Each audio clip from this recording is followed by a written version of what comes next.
Wednesday night at Minute Maid Park, Dallas Keuchel on the mound for the Houston Astros as he strolls out to the bullpen for his warm-up tosses. Keuchel against the New York Yankees. So far, we are 8 games into this 10-game homestand. The Astros are an even 4-4.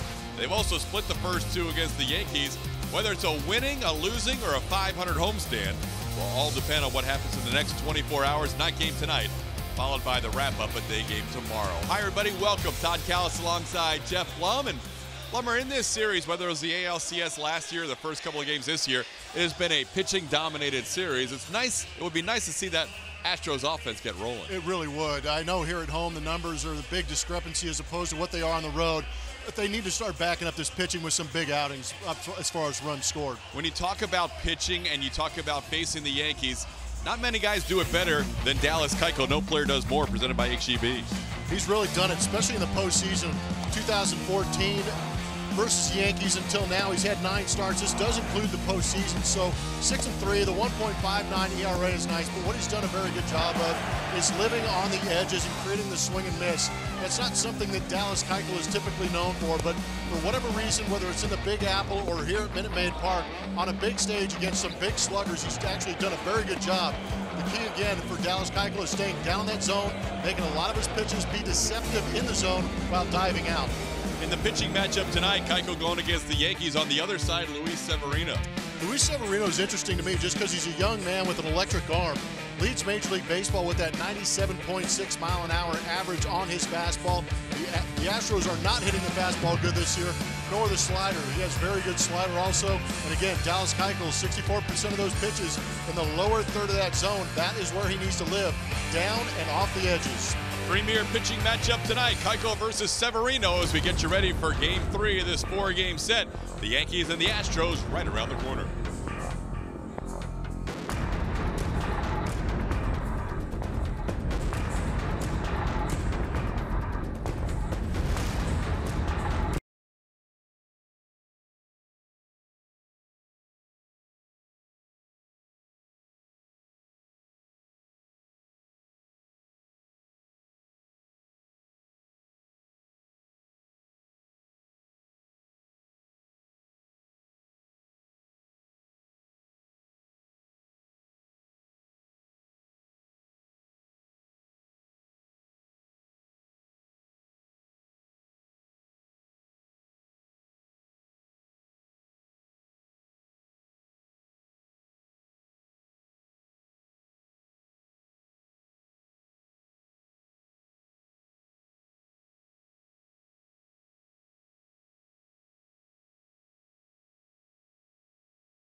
Rooms to Go, where you get great style and quality all at the lowest prices on every item, every day.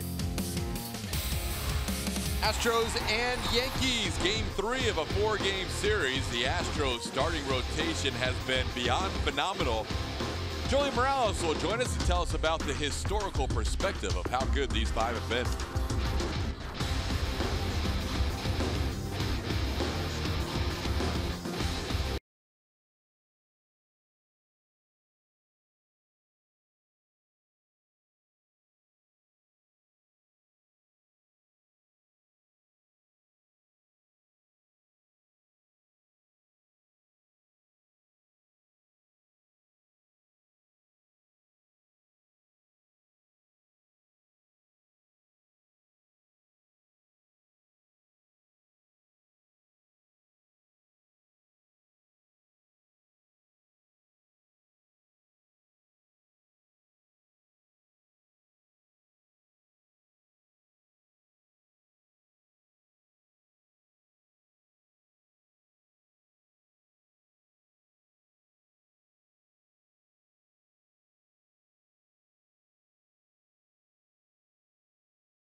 Down to the final 2 games of this 4-game set, and Dallas Keuchel will be on the mound today following Justin Verlander's performance where he struck out 14 over 8 scoreless innings. If you can believe this, the starter ERA went down with what Verlander did, and it was already very low. This starting rotation has been so special to watch. They are the best in the league right now, and if they keep this up, they might be the best ever. I think we're kidding, but check out some of these numbers. Thrown the most innings, they have gone deep into games each night.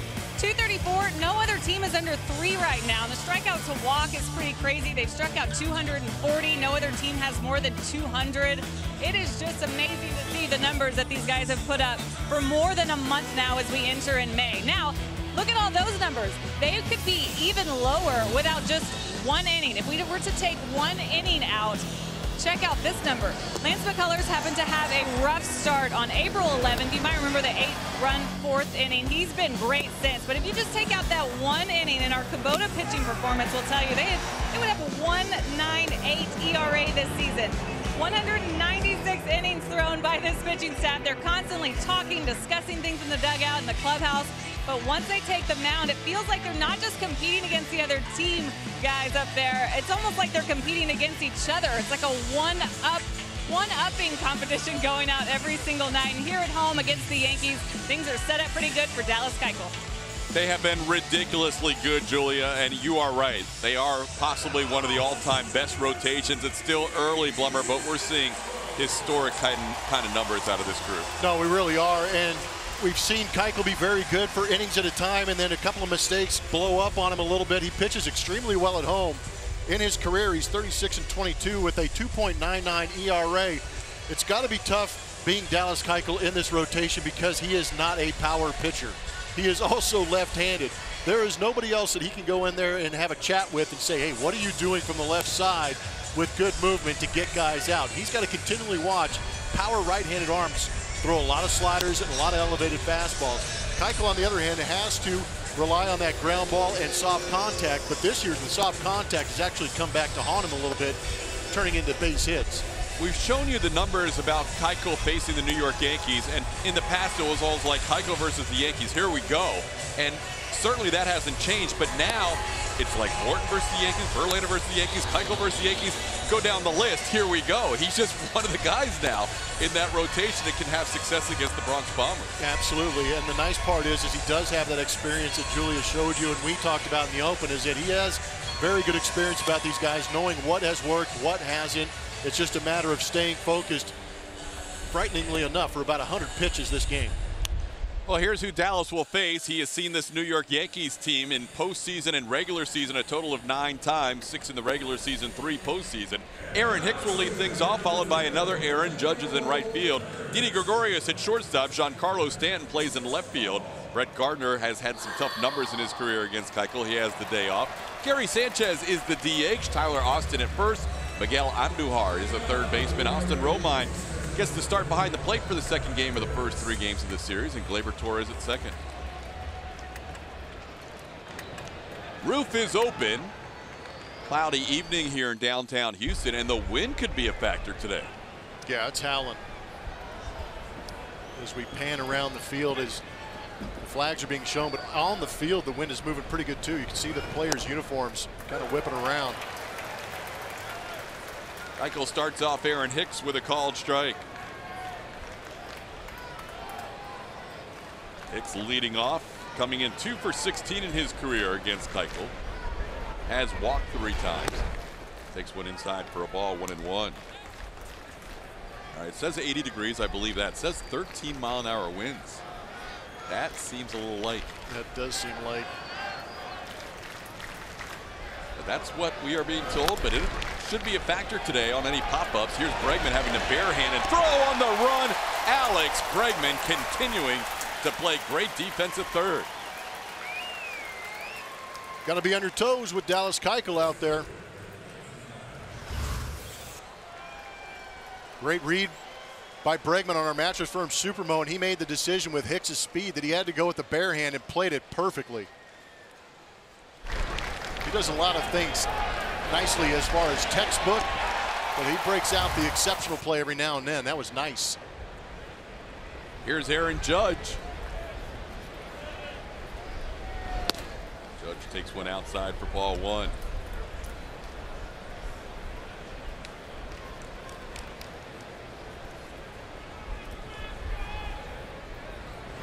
As a third baseman yourself, and you have that chopper hit to you, you already know who's at the plate.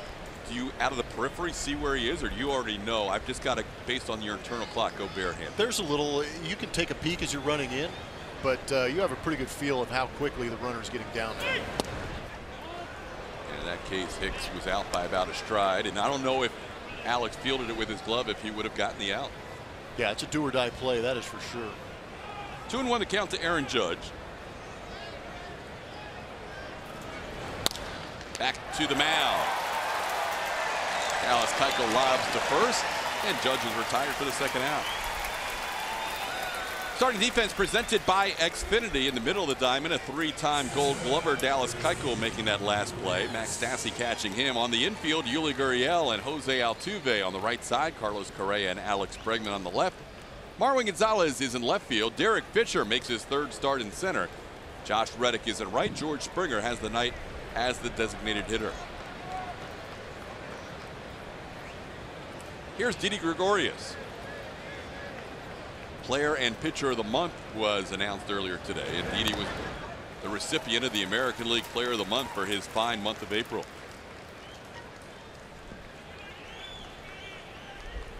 Pitcher of the month, while the Astros had 3 legitimate candidates, it did go to the A's' Sean Manaea.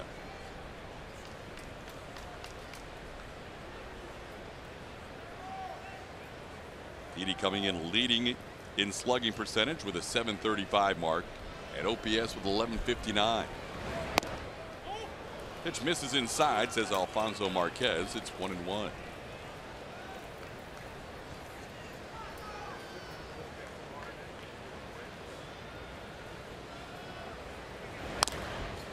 Keuchel called his last start one of the more frustrating of his career. He pitched against the Oakland A's earlier in this homestand, and he was cruising along, retired the first 13 batters. But then he would allow 7 hits to the next 12 batters, including 3 home runs. All of a sudden, a great outing turned into a 6-run allowed 7-inning performance.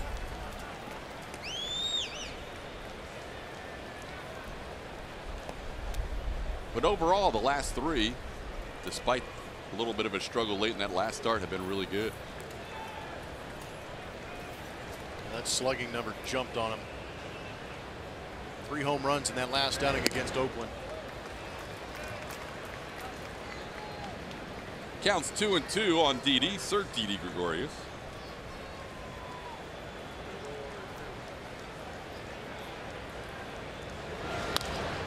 Lofted into foul territory. Does Bregman have enough room? Alex tries to make a play, and he flips into the stands. Just hope he's okay. Help him up. That is unbelievable effort. Yeah, that's a long way to go, full speed. I am glad to see him pop out of the stands and be okay.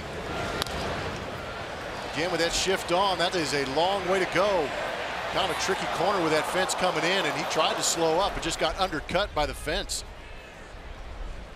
And then he gone. You see that fan in the front going, oh my.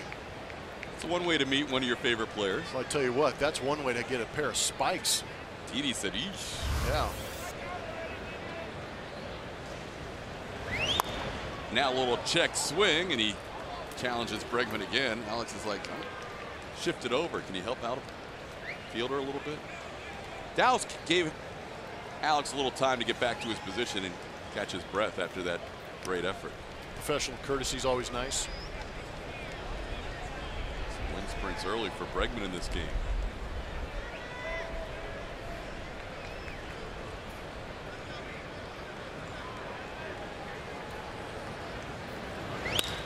And there's one over Bregman's head into left field. Arwin plays it on a few hops, and Didi Gregorius with a 2-out single to left. Player of the month. Seeing the ball pretty good off Dallas Keuchel. Pretty good scattering of pitches, but a fastball off the plate. Didi stays on it, knows with the pitch out over the plate like that, only one player on that side being Alex Bregman. Just poke it that way and hope for the best. He got it. I'll bring up Giancarlo Stanton. Stanton on the year is batting .222 against lefties this year. He's 8 for 24.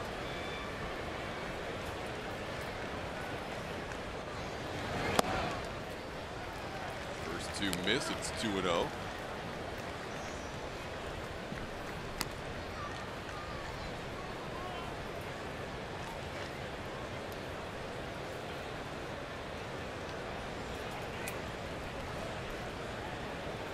Stanton 3 for 20 on this road trip, and has struggled in this series for the first 2 games, but he doesn't struggle here. He sends one deep to right field. Reddick on the move, and this ball's gone.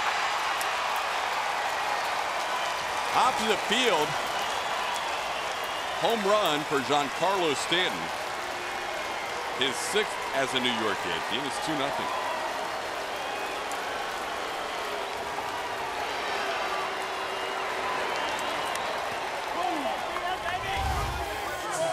Everything away. This elevated up and away. 2-seam fastball just didn't have that late life or that late sink to stay off the barrel of Giancarlo Stanton. And as strong as Stanton is, he didn't hit that ball all that well.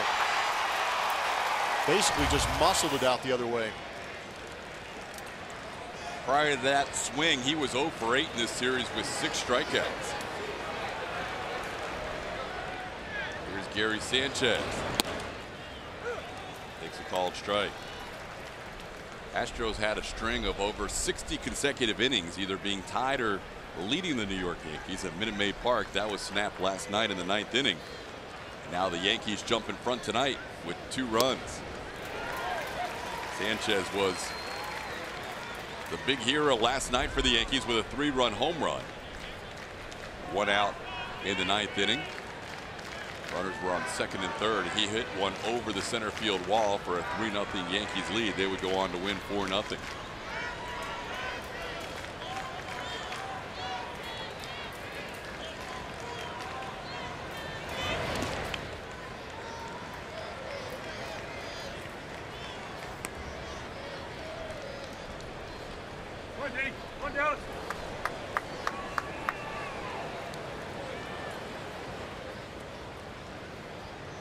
Dallas had allowed 3 home runs in his first 5 starts combined, then allowed 3 in 3 innings of work in his last start. And he allows one here in this inning. Unusual stretch for Dallas to give up 4 home runs in a 5-inning span. Yeah, for a guy whose ground ball rate is hovering around 60 or more, to have him elevated and guys squaring him up is not normal. There's a call, 3rd strike. Sanchez goes down looking. Giancarlo Stanton, though, giving the Yankees a 2-0 lead.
Here's how they will line things up in Game 9 of this 10-game homestand. George Springer will DH tonight, followed by Jose Altuve, Carlos Correa, Yuli Gurriel, Josh Reddick in right field.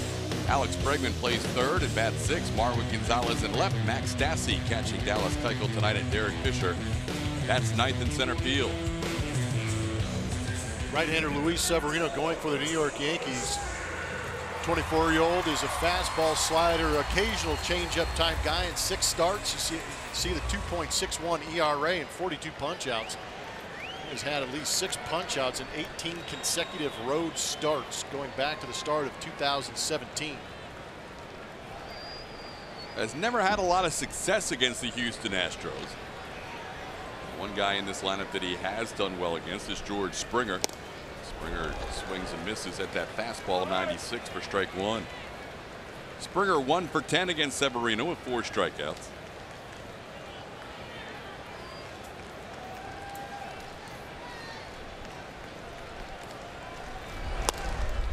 George has moved that batting average up during this homestand up to 266.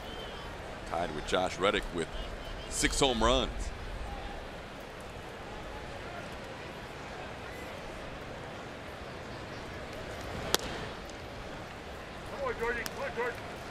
Heavy dosage of sliders this year from Severino. It's been a big pitch for him. And why do you throw the changeup right there, Todd? That was interesting. Throwing the changeup in a 1-1 count. Coming back with 97. I would imagine he's going to back it up with that slider now. The slider's a big pitch for him. If he can get that pitch over and get the chase from these Houston Astros, it'll be a good night for him.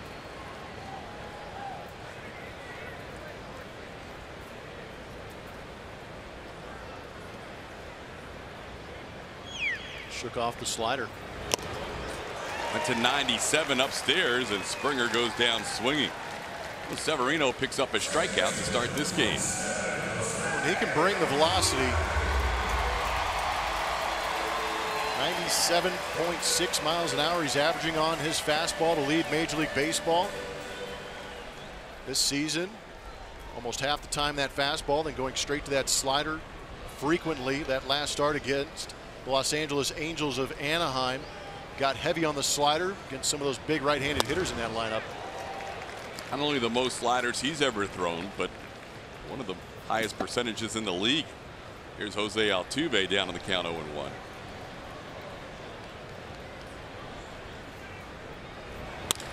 Altuve drills one to left field, and right there is Stanton moving to his left. Hit well by Altuve, but caught in left field by Giancarlo Stanton for out number 2. Good swing from Jose Altuve. Our best in Texas power pitch is presented by Ford. Houston Astros season comparison in 2017 against 94+ mile-an-hour fastballs. 306 led baseball this season. 268 middle of the pack. And the average against breaking balls last year 250, this year 220. So those numbers not trending in the right direction. There's still plenty of season left to make the adjustment, but early on, 2 pitches being the weakness. And you would think towards the end of the year that those numbers will start to blend a little more, and the Astros will push that average closer to where they were last year. Whether they lead the league or not, we'll see. But off to a slow start through 31 games. It's the same cast of characters, which makes it hard to explain. It is, and I thought you were going to go somewhere when you said weather, because I think weather actually had an effect on them early on. Some of these early road trips were in the frozen tundra of the Midwest and Northwest, and they really haven't gotten the barrels going in some of those cold weather ballparks that they've played in. Correa with a count of 1-1.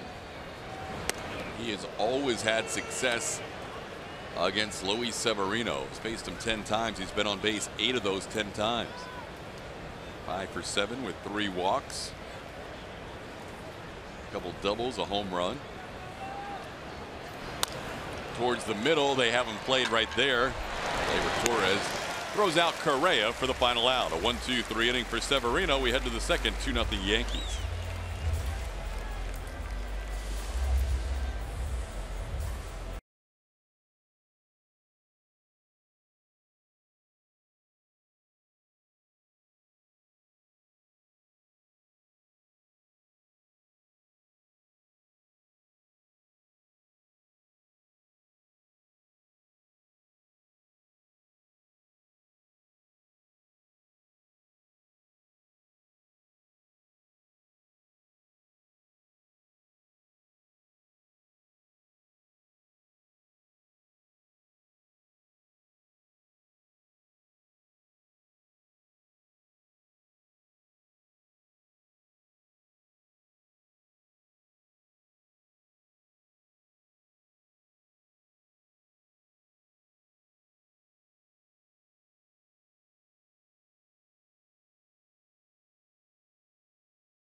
Started game 1 of the American League Championship Series here at Minute Maid Park, and he was outstanding against the New York Yankees. Yep, he was pretty phenomenal in comfort of his home confines at 7 innings, 10 punch-outs. That's a big number for Dallas Keuchel, a guy who typically pitches off the edges and to contact, creating a lot of ground balls, but found that groove early on and created a way to get the swing and miss by setting up some of those sliders down in the zone. Well, Dallas will go back to work in the second inning. Has always done well against the New York Yankees. We showed you some highlights of the 2015 wild card game. Last year, that great start to the ALCS. It's a slow grounder on a couple of hops off the bat of Tyler Austin. And Alex Bregman makes the play for out number 1. Dallas allowed just 4 hits in that 7 innings of shutout baseball. Of those previous 9 starts for Dallas against the Yankees, regular season or postseason, he had never allowed a home run until Stanton got him in the first row to right field. It's amazing, because neither Yankee Stadium or Minute Maid Park really jump out as pitchers' ballparks. It's remarkable to pitch that many innings without having a ball leave one of those 2 ballparks, as you mentioned, especially Yankee Stadium, the right field. Miguel Andujar, the batter. The other thing that's unusual for Keuchel is here at home facing the Yankees. That 2 runs in the first inning matches the most he's allowed to the Yankees in any of his starts here at Minute Maid Park. It's a swing and a miss from Andujar. It's 1-2.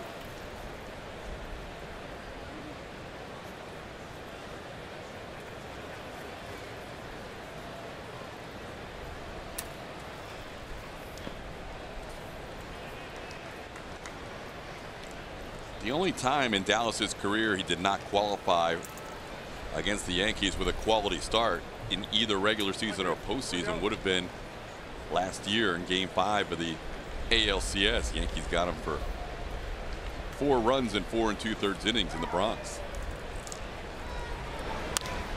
Ball's hit hard down the line. It's a cut fastball from Dallas Keuchel. We've seen him a couple times get that swinging strike and then just throw the straight 4-seamer on that inside corner to get the swing and miss. And even the called 3rd strike. Gets Andujar there. Stassi will not have to apply the tag as Andujar leaves the batter's box. That's strikeout number 2 for Dallas. This week on Astros Bases Loaded, Julia sits down for a helping of deep dish pizza and baseball with AJ Hinch. Blummer will dive into details about launch angle and will give you an inside look at Astros Photo Day. All that and more on Astros Bases Loaded Fridays before pregame and re-airing all week long only on AT&T Sportsnet. Austin Romine, the batter. And he takes a called strike.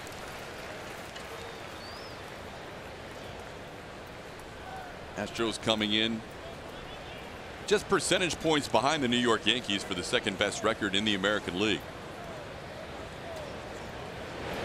Leading Seattle by a 1.5 in the West. Mariners have won 3 in a row.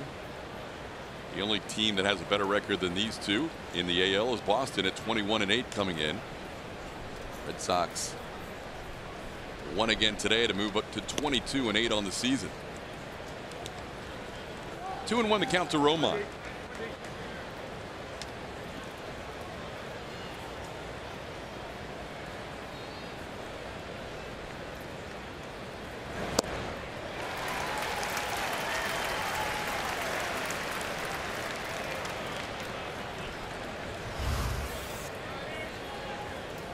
That's the good 2-seam sink from Dallas Keuchel.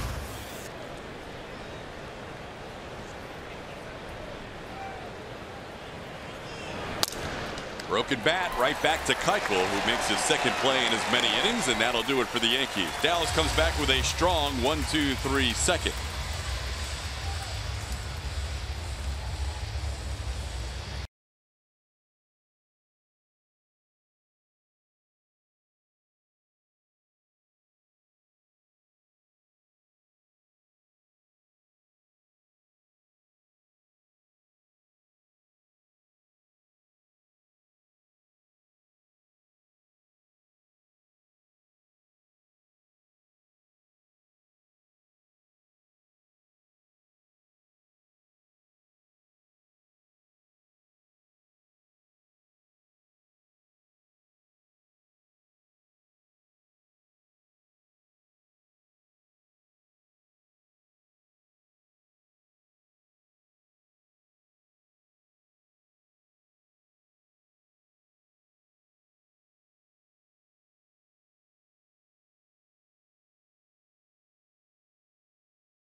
Chevy Stropole. You're on Twitter. You're following us at AT&T Sportsnet SW. We know you're following these guys too. Who is your favorite Astros player to follow on Twitter? Is it Josh Reddick, Verlander, Lance McCullers, or Abreg_1? These are probably the most active tweeters that we have. They're all pretty good. We're going to reveal the results later. If you're not following, go ahead. They're pretty entertaining. I'm going to write in a vote for Yuli because he breaks stories.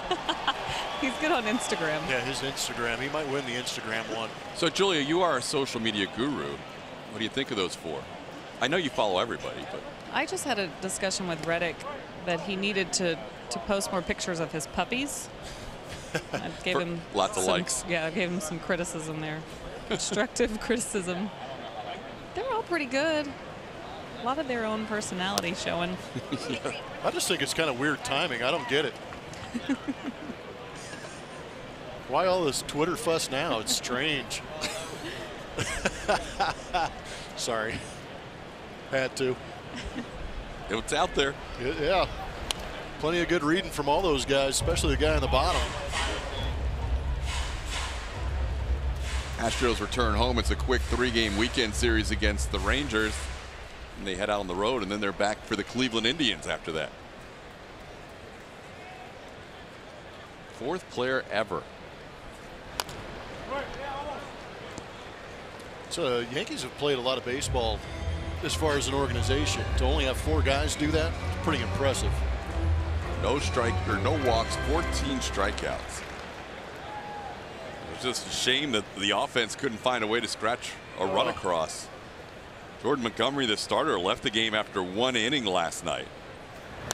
Yuli, little cue shot up the line. Severino fielded himself, and he makes the tag on Keuchel for the first out of the 2nd inning. But the Yankees bullpen was able to shut down the Astros. 4 innings worth out of Domingo Germán, and then Chad Green, Dellin Betances, David Robertson, and Aroldis Chapman the rest of the way. Chapman was nearly unhittable last night. He really was. I was truly impressed with what Germán did, coming out there throwing so many sliders. But to go that deep into that ball game after having Montgomery come out after 1 inning was pretty impressive. 1-1 the count to Reddick. But what the Yankees did in the ALCS, not only did they push the Astros to the brink, leading 3-2 at one point in the series after sweeping the 3 in the Bronx, but they did a really good job limiting this offense, and probably better than any other team we saw all year. No, I completely agree. They did a good job in that ALCS, which was pretty impressive. That was great last night.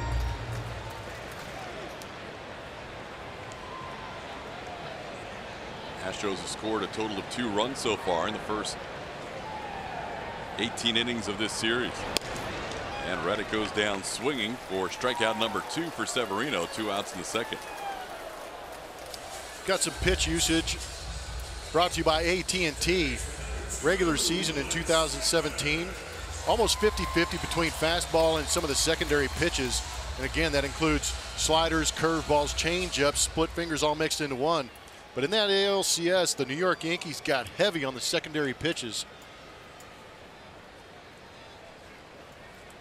How about that? Almost 2/3 of their pitches were non-fastballs. Probably say the same thing about the Astros against the Yankees too, considering Lance McCullers finished off that series in Game 7 throwing 24 straight curveballs. There's a base hit, first one of the night for the Astros. Alex Bregman on board. A single the other way, and the ball's bobbled momentarily by Judge, but no chance for Bregman to advance. So Alex with a 2-out hit in the 2nd inning.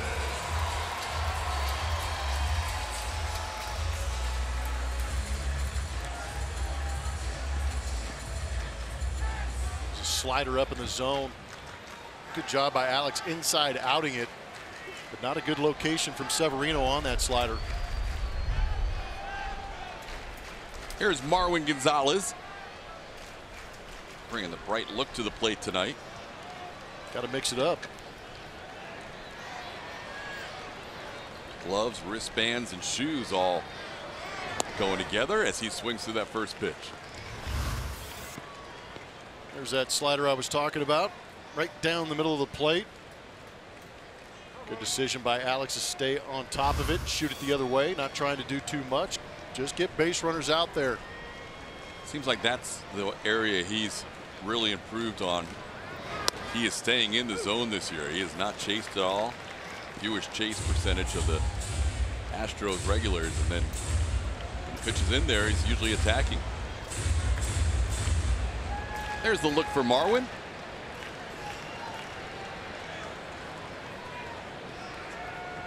He's down in the count here to Severino, 0-2.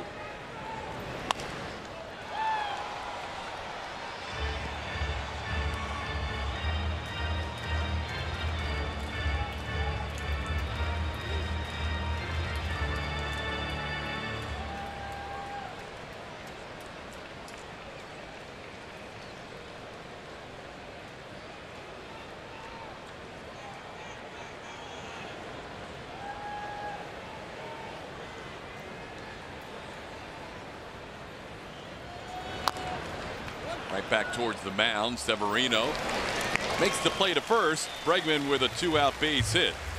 But we're through 2 and the Yankees lead at 2-0.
Get a select weekday game ticket, hot dog, soda, and popcorn for just $20. Visit Astros.com/ballpark bundle for tickets and info. We head to the third inning. A couple of 2-out base hits for the Yankees. The difference in this game, Didi Gregorius battled down in the count with 2 strikes, stayed alive, and ended up with a base hit to left, and that was followed by a Giancarlo Stanton 2-run home run to right. Only 2 hits allowed by Keuchel as he'll face the number 9 hitter Gleyber Torres.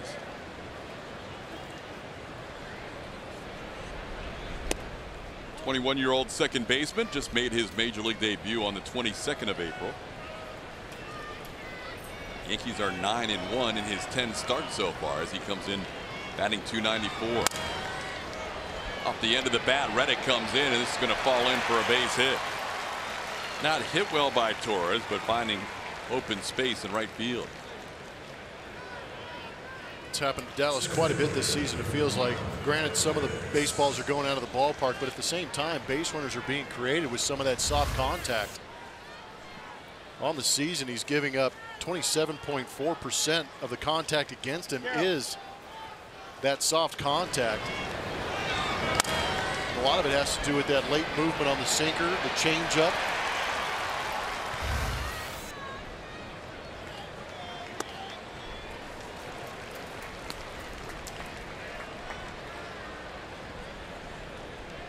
There it is. Since 2016, that soft contact gradually rising. Hard contact creeping down a little bit, but I just feel it. He's making good pitches, and they're off the end of the bat, getting no luck. Well, that's what that graphic would tell me, is that Dallas has had zero luck so far. He does get lucky here because Hicks decides to bunt and pops one up in foul territory. I don't know why you try and bunt against a guy who's a Gold Glover 3 times. And it could have been 4 in a row. He just didn't have enough innings last year. He fielded his position as well as anybody in the league, but you're right. Why challenge Dallas when he keeps showing you how good he is defensively? But yeah, going back to your soft contact point, absolutely. I mean, a 4 ERA seems a little high for a guy who has been getting that much soft contact and reducing the hard contact. Yep.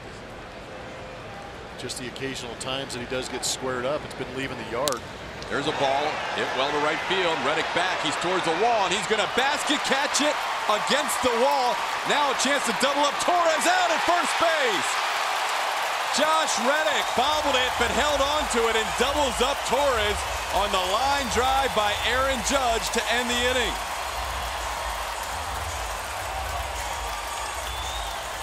Josh had a long way to go and went a little Willie Mays Hayes on it. All that matters is that it was called a catch because it was a catch, and then the awareness to come up firing to first base for the big double play. Uncharacteristic double play for Dallas Keuchel.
Back for the bottom half of the 3rd inning, Luis Severino delivers to Max Stassi, and he grounds one toward short. One pitch, one out in the bottom of the 3rd. Check out all of the exciting May events and promotions happening at Minute Maid Park. This month's calendar includes Pino in the Park, Star Wars Night, Faith and Family Night, and Orbit's birthday celebration. Visit Astros.com/promotions for tickets and the full list of events. Here's Derek Fisher. Fisher getting his first start of this series.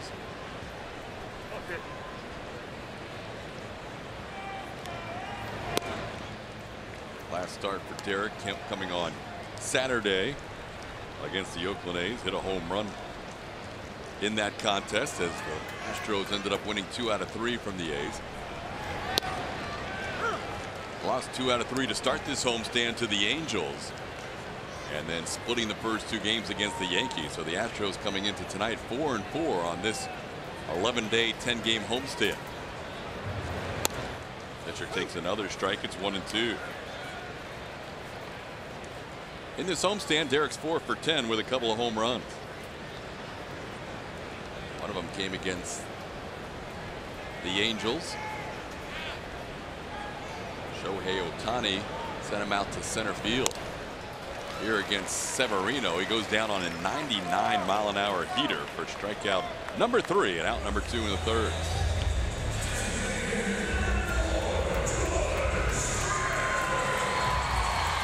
Here's George Springer.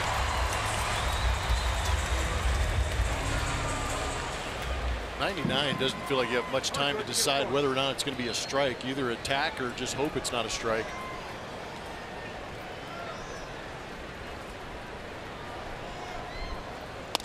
Well, Severino has definitely come into his own the last couple years, making the first start of the year for the Yankees this season. I mentioned the Astros have had some success against him, more than any other team. A high velocity fastball at 97.6, just a couple ticks higher than Ohtani is the highest average this season for starters.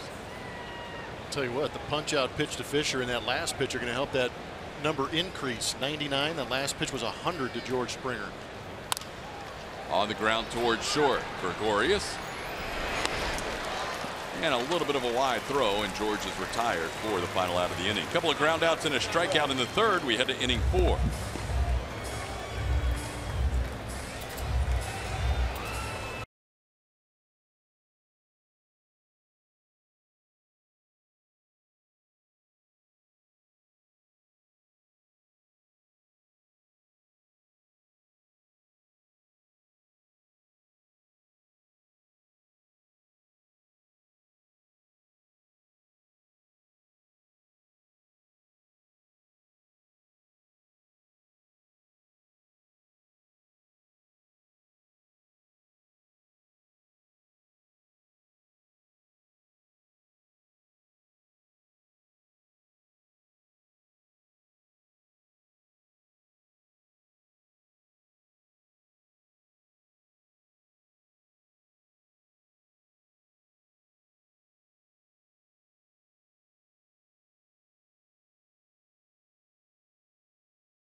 Park.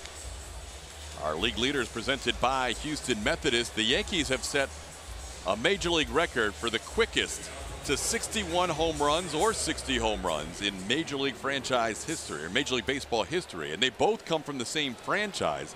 Gary Sanchez only outdone by his teammate Aaron Judge. They are the quickest and second fastest, Judge the fastest, ever to get to 60 home runs. Ever. And they're both in the same lineup. Ever. Man, oh man. Last night, Sanchez getting to 61 in his career. Took 203 games. Judge had 62 at that point. Judge is just a few games ahead of Sanchez in career games played, and they are almost mirroring each other with their home run production. Meanwhile, the AL Player of the Month is at the plate, Didi Gregorius, and he was a big reason why the Yankees scored 2 in the 1st. Even though he didn't hit the home run, he kept the inning alive after being down in the count to Dallas Keuchel with 2 outs. Gary Sanchez is the reason Brian McCann is an Astro. Yeah, that's the other side of the coin, as Altuve makes the play for out number 1. Is had Sanchez not burst onto the scene for the Yankees and produced as well as he did early in his career, Yankees may not have been willing to trade Brian McCann. Absolutely. There were some decisions to be made. It was financial and position. But without McCann, who knows where the Astros end up last year. I completely agree. Here's Giancarlo Stanton. Fastball upstairs. On Stanton's home run, he hit it the opposite way. Didn't sound great off the bat. In fact, it almost sounded like it was off the end of the bat or maybe even a cracked bat, but it left the yard at 339 feet, according to StatCast.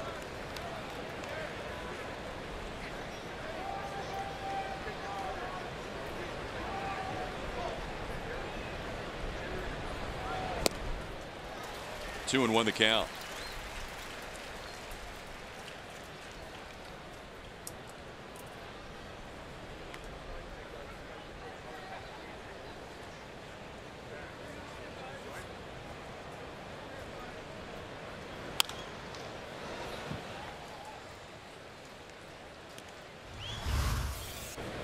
StatCast of Giancarlo Stanton's home run to the opposite field, 100.6 off the bat, that 23-degree launch angle, just enough to sneak over that right field fence.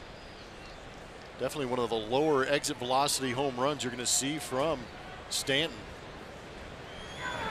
This one is crushed to left field, and this one a little higher exit velocity, gets out over the Crawford boxes. Back-to-back home runs from Giancarlo Stanton. And the Yankees lead it 3-0. He went down and got that one.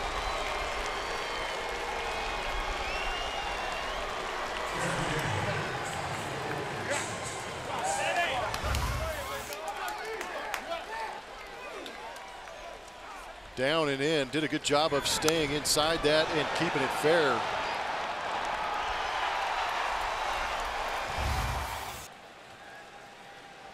That one a little firmer off the bat at 108.5.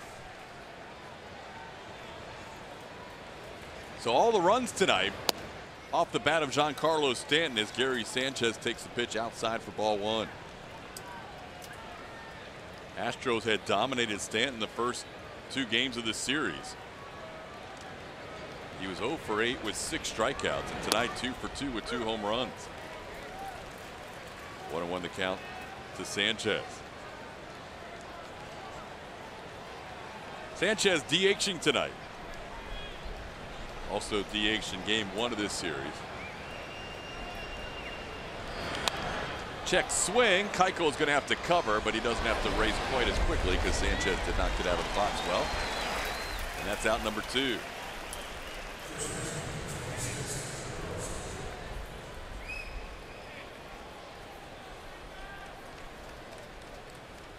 We mentioned it last night. These guys take some pretty serious batting practice, putting balls into parts of Minute Maid Park that we usually don't see.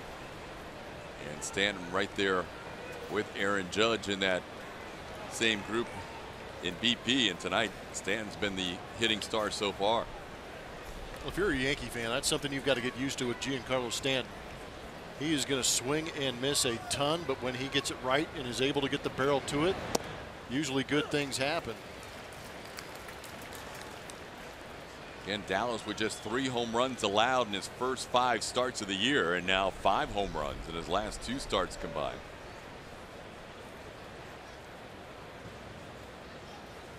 Stanton's 30th multi-home run game of his career. Tyler Austin fouls one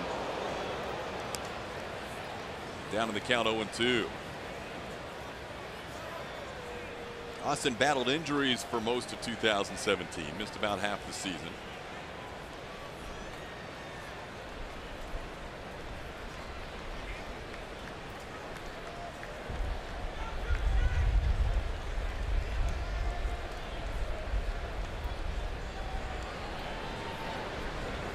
And he goes down swinging. Oh, Dallas gets the strikeout, but another run tacked on by Giancarlo Stanton, and it's 3-0 Yankees.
Mercedes-Benz. Marwin Gonzalez hit an 8th inning grand slam to defeat the Texas Rangers. It's also a big night because Julia Morales was busy ringing that home run bell up in the train. I've got a feeling that Julia's back up there to celebrate her 1-year anniversary. Julia? You guessed right. And I've got the smile of a 7-year-old once again. That was one of my favorite moments of the season last year. Obviously, they went on to do some incredible things after that. But that game that you were just talking about, Glemmer, and the home runs that were hit earlier in that game and the way the Astros came back. I happen to be up here, like you said, for one of the home runs. And Bobby Dynamite, who's with me now, because this thing doesn't move without Bobby. Got to follow this guy on Twitter, too. He let me ring the bell. So we're hoping that I can ring the bell again when I'm up here. But this view, there is no better view in Houston, Texas right now, I can tell you that. How's that breeze up there, Julia? It is a little windy up here. It's funny because it has to move in between innings. So we were parked over to the side and some of the ballpark was blocking the wind, and we were just told to wait because it'll get a little windy as soon as we hit it, and it sure did. We've also got our earplugs in because the fireworks go off. Altuve back to the mound. Severino makes the play. Well, Julie, it's 16 innings without a run for the Astros going back into Monday night. So let's see what I can do. See what you can do up there. That was a big point in the Astros season last year. Julia, was that the same time you were in the manual scoreboard too? That same game? That was, I think, the same series. Same series? Oh my goodness, it's windy. We can hear it. This would be a great place to just call the game, though. You want to call Correa's at bat from there? Go ahead. I need my binoculars, maybe. I was going to say, it would be a little tough to see the pitches. Well, it's tough to see the baseball against the fans where it goes. Correa is a good guy to have at the plate right now if you want to think about bring it up on the train track. Because 5 for 7 coming into tonight against Severino, although he's down in the count here 0-2. Does have a home run against Luis. If they hit a baseball up here on the tracks, Bobby will do his best to get it and get it back to the player. I got to think the Yankees left a few from batting practice. We're going to leave those. There's a ground ball right side, but Torres over there gloves it and makes the play for out number 2. So honestly, what is the view from there? Obviously, you have the field, but what do you see in downtown? Downtown's great too, and I came up. The sun's starting to set, but last year the sunset was incredible just on this side of downtown. But you've got a good view. You've got lots of downtown buildings behind me, and all the new condos being built up here. It's just a really pretty skyline. But I'll stay up here all day. It looks like from the flags the wind is coming straight from center field. I think I'm gonna fall out of here. The breeze is gonna blow me out of the train. Bobby said that during Game 5 of the World Series, when Derek Fisher crossed home plate, he thought, like, this is it. This is when the train's gonna fall off the tracks because this ballpark was shaking so much. I mean, we all felt it if you were in the ballpark that night, but to be this high up and in the train, I can't imagine what it was like for him. Say, how many times do they have to reload the fireworks up there on that Game 5? I know, right? There was almost 400 runs scored in the regular season for the Astros last year, and so every time a run is scored, this train takes off. So he's busy. Unfortunately, tonight we haven't had the train busy as Luis Severino is through 4 with a 3-0 lead. More from Minute Maid Park, including Julia up on the train.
in the train, though, I'm with Bobby Vasquez, who's Bobby Dynamite. That's who we know and love on Twitter, social media, and does a great job driving the train. Bobby, how many years have you been doing this? This is my 18th year up here on the train. Incredible. You've seen some amazing games, haven't you? Yeah, a lot of great games, a lot of not so great stuff, but you know, it's the good stuff that that makes it all worthwhile. And you get these fans going late in games, so I can't even imagine what some of the playoff atmosphere was for you up here. But I just talked about Game 5. Can you tell me in your words what that was like? Oh, it was just so emotional. You know, just all the waves of just despair and joy and everything. I mean, everything that the fans were feeling. You know, I was feeling it too. And then just the rush of, again, just pure joy. You know, when Derek crossed home plate to put an end to that ball game was just, that's a feeling and a moment that I'm never going to forget. This place was rocking. Oh yeah, I could literally see the stands and everything shaking. I thought the ballpark was going to come crumbling down. I thought that was going to be it. So you move it to tell us a little bit about what you do up here. I know it moves when they score runs, and then home runs, there's obviously something different. So give us a little overview of what goes on up here. Right, we do bells and whistles whenever the Astros score, and then whenever we hit a home run and whenever we win at the end of the ball game, we'll drive the train across the ballpark. And do you ever get caught up in the moment and forget? Haven't forgot, but yeah, I mean, getting caught up in the moment, especially, you know, on an important home run, you know, I want to celebrate, I want to, you know, cheer and everything. I was like, hey, don't forget, you know, you got a job to do. You got to get this thing down to the other side of the ballpark. But yeah, it's you know, I'm a fan, so you know, all the emotions and everything. That's part of what I get to do, and I just have a big contraption to express all of that with. Pretty big contraption. I think we've got a question from the booth. TK, what do you have? Is that one speed only for the train? Is this one speed only? Yes, and it's not very fast. Yeah, it's you know, it's about the speed of a stampeding turtle. So. How heavy is this train? It's about 48,000 pounds. Yeah. So once we get going, you know, it's kind of hard to stop. So I think the fact that we don't go very fast is a pretty good safety feature. And I talked a little bit about the baseballs too, and you have to go out and get those. You do it in between the innings to keep up with all these baseballs that fall on the track. Right. We try to get them. You know, earlier this year, Adam Jones hit one up here, and that ended up being his 250th career, or excuse me, his 250th home run as an Oriole. We got that to him. Springer's home run during the World Series, during that Game 5. You know, after he let the ball get by him for that triple, that first pitch that he saw in the next half inning, he put it up here, and we made sure that we got him that ball that night. So, you know, usually when we do that, it's for a very, very special reason, and I'm glad to be able to do it. Valuable baseballs. Even in BP, though, they hit them up here in BP. You let those go? Usually I give those out to little kids who I see around the ballpark. You know, it's just a little something like, hey, the train guy gave me this. So hopefully they cherish it. Julia. That's incredible. Is there a pattern that you have to ring the bell? And did you follow that pattern last year? I'm not sure I followed the pattern. What happens when there's a home run hit and you need to ring the bell? I mean, what are you supposed to do? And did I do it correctly last year? Yeah. Oh yeah. Good enough. Good enough. I mean, you got to put this thing in motion. And it's hard to ring the bell too. There's a little force behind it. Yeah. You kind of got to crank it a little bit, but you know, it's. For a first timer, you were great. There's a lot of buttons back here. Is that songs? Does that work? Yeah, we play music up here too. We do. We don't make a big deal of that, but we have like a couple of like Charge and the little Calliope circus songs, things like that. And Take Me Out to the Ball Game. I think that's on there too. Excellent. Yeah, this is too much fun. I'm gonna hang up here with Bobby. But do you guys have any more questions? How many oranges in the train? How many oranges are in the train? A lot. I counted a lot. Yep, we carry oranges, not cold. Very That's cool. how we roll here at Minute Maid Park. Good stuff. This is Julia, is he wearing his World Series ring? Are you wearing your ring? No, I'm afraid that, you know, if I start swinging my hands, it's gonna, you know, end up somewhere. So, yeah. Don't want to lose that off the side of. No, I'm very thankful for, you know, the Astros family and the Cranes to think of me and a lot of our coworkers to get us the ring. So I definitely, you know, it's in a safe spot right now. Congratulations on all of that, Bobby, and thanks for having us up here. Thanks for coming up. It's like Bobby's home, and we're just invading it. Appreciate it, Julia. Bobby Dynamite up there. Yeah, he's a good Twitter follow. Yeah. Well, Dallas, a couple of ground outs and now a fly ball into right field. So we'll see if they can get that train rolling in the bottom half of the 5th inning as the Astros are down 3-0 halfway home.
Variety of seating options, including club and suite level seats for any group size. Visit astros.com/suites or call 1-877-9-ASTROS to reserve your premium seats today.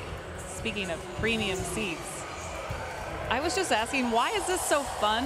Why are we having so much fun up here? And Bobby was saying it's because it's forbidden. Not a lot of people get up here, and I think he's exactly right. You guys jealous? I am. How hard is it to get up there again, Julia? Well, there's a lot of forms you have to sign. Start there. It's actually a bit of a climb, too. From your perch down in the dugout area by the camera well up to the train, how long does that take? It took me, what was it, the bottom of the 3rd, pretty much the whole half inning to get over here. That, and she's got to make her way through all the selfies that everybody wants to take with her, too. I'm about to take some selfies up here. There you go. At Julia Morales, if you're not following already. 2-1 the count to Josh Reddick. Julia, Bobby Dynamite, hoping to get that train rolling this inning. Astros down 3-0 in the bottom half of the 5th inning. Reddick struck out swinging his first time up. Severino's been impressive. Strikeout every inning. He's only allowed the 2-out base hit by Alex Bregman in the 2nd. Josh into center field. Hicks drifts back towards the track, but he has the play for out number 1.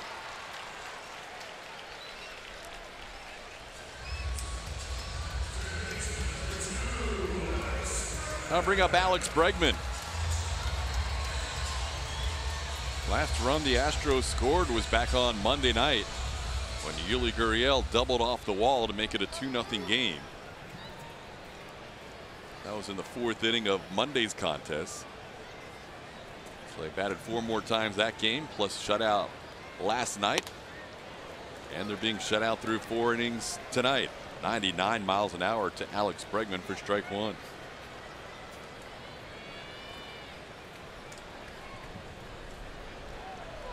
Severino has been pumping the strike zone. 41 of 52 pitches, now 42 of 53 for strikes.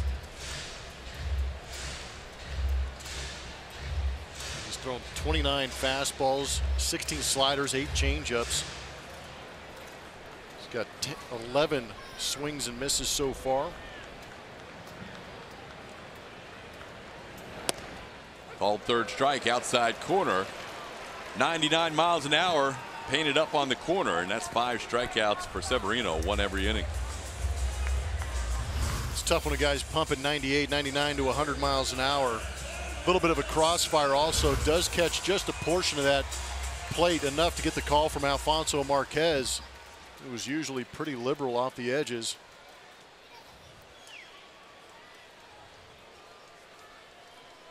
Here's Marwin Gonzalez.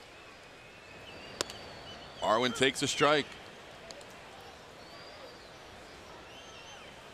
Severino coming in with an 8.38 ERA against the Astros, his highest against any other team. And a 4.15 ERA in the ALCS, starting against Justin Verlander in games 2 and 6 last year. Didn't get through the 5th in either of those starts. But he's ahead of the count, 1-2. Julie, you going to wrap things up there? I am. Time to. Wish I could stay all night. It is a great view, though.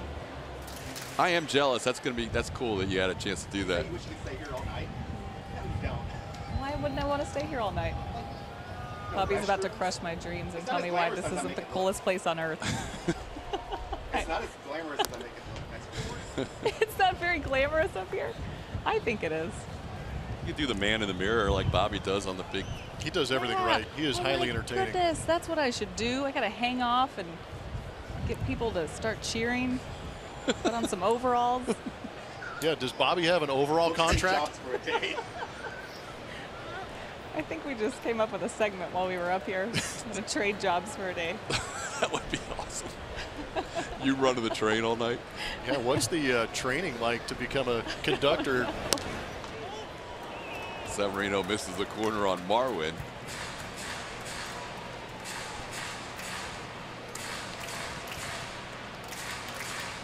Three and two the count. 2 outs, nobody on. Astros have had 1 base runner so far as we play in the 5th inning.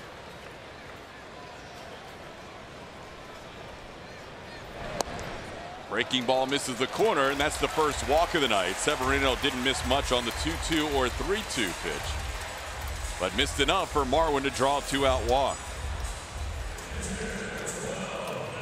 2 outs, 3-run lead, nobody on base, and 3-2 breaking ball. It's an interesting choice when you've topped out at 100.2 miles an hour in this game. Here's Max Stassi. Max grounded out on 1 pitch his first time up. Takes a called strike here. Pretty easy 99 tonight. Plummer said he's topped out at 100 and change. We have seen a lot of fastballs registered 99. Another one. Stassi down on the count, 0-2.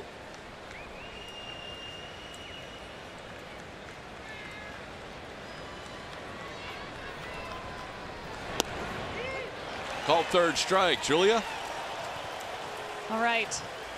I'm going to leave this job up to Bobby tonight. We're going to head back. But what a beautiful night in Houston. Roof's still open and a beautiful view from up here. Take one last look as we head back. 3-0 Yankees.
Dallas Keuchel reminded us a couple of times here early in this game that he does have 3 career Gold Gloves, but it's always fun looking back at a guy who fields his position quite nicely. It's one way to go out there and help yourself is to turn into a defender, especially when you're creating some soft contact.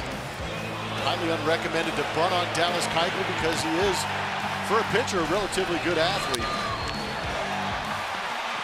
I just love how he catches the baseball, takes his time, and makes sure that first out when he's turning those double plays.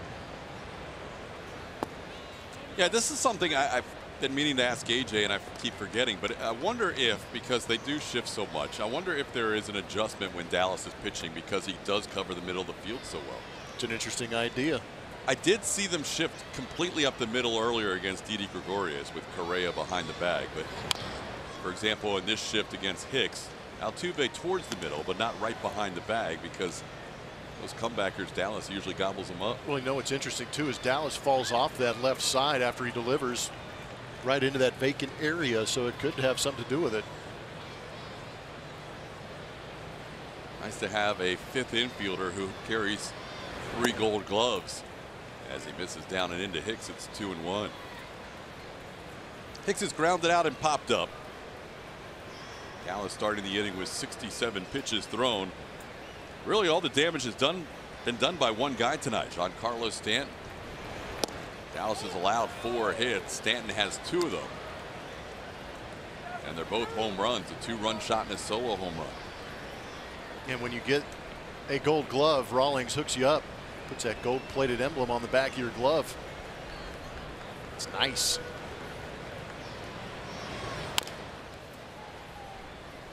Yeah, that's a nice little perk right there.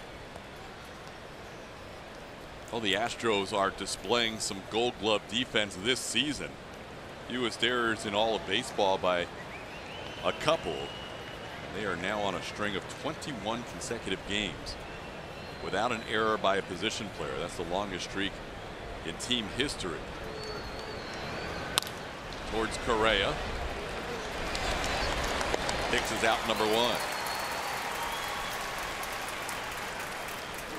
That's a lot of ground balls and fly balls, and Reddick with a catch against the wall, handled cleanly. It's just remarkable what these guys have done, just making every play and making some tough ones too. I think what doesn't get talked about enough with the Houston Astros, and when we have a chance to talk to management and some of the coaches, a word that keeps coming up with these guys who will go out there and are position players is athletes. They're going out there looking for athletes that can play baseball. So I think that's why those guys are so good on defense. They cover a lot of ground, and they could make some of the more spectacular plays when necessary. It also allows them to be a little more versatile. George plays a couple outfield positions. Josh Reddick does. Alex Bregman moving from short to third. Marwin Gonzalez, my goodness. We haven't found a place he can't play yet.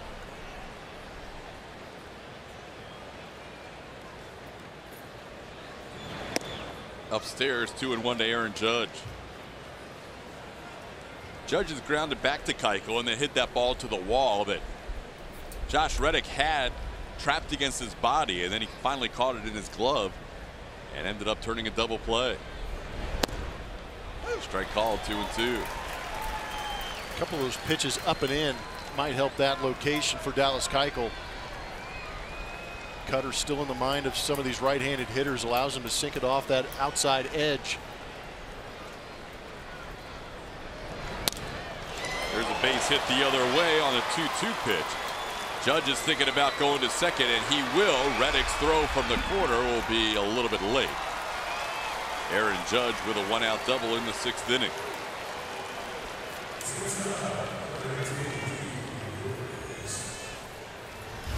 Dallas doubling up on that outside edge.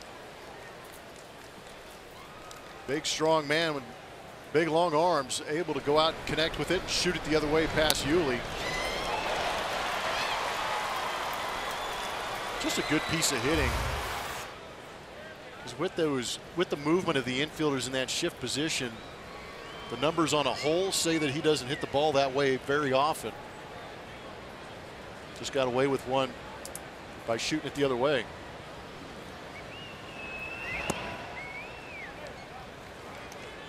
4 of the 5 hits tonight by the Yankees have been opposite field hits.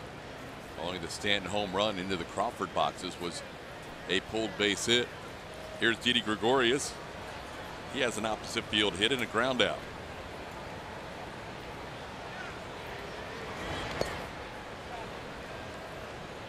Two and 0 the count.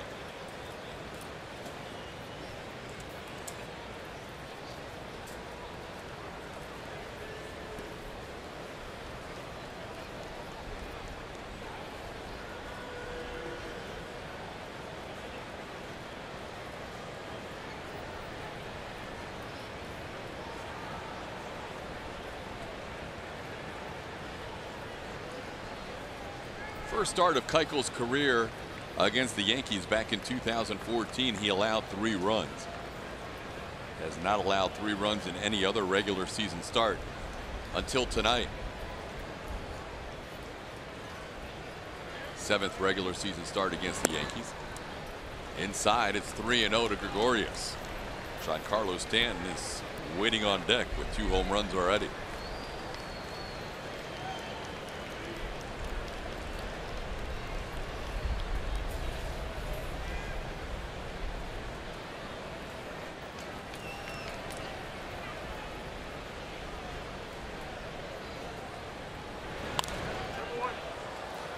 Pitch found into the upper deck. It's 3-1. Gregorius with 30 runs batted in, leading all of baseball. He was passed today in the home run department. He was tied with a few players, and all of them got passed up by Mookie Betts, who hit 3 of them in the Red Sox 5-4 win against Kansas City. Betts now has 11.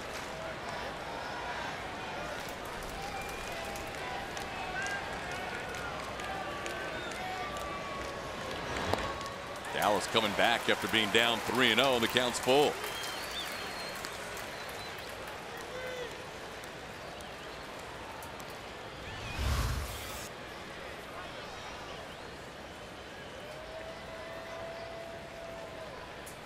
One thing Didi's been doing better this year is not leaving the zone, walking in almost 15% of his plate appearances compared to 4.5% last year.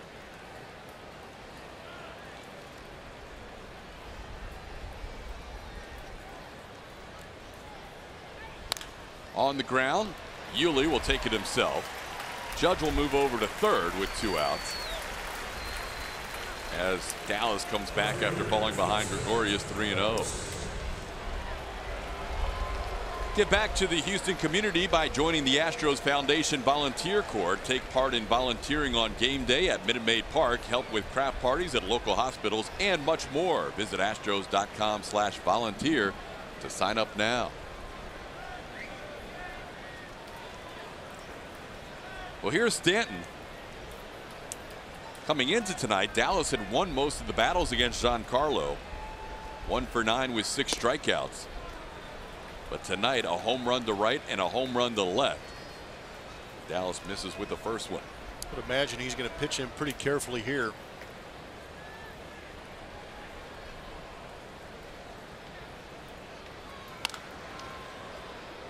On the ground foul. It's 1-1.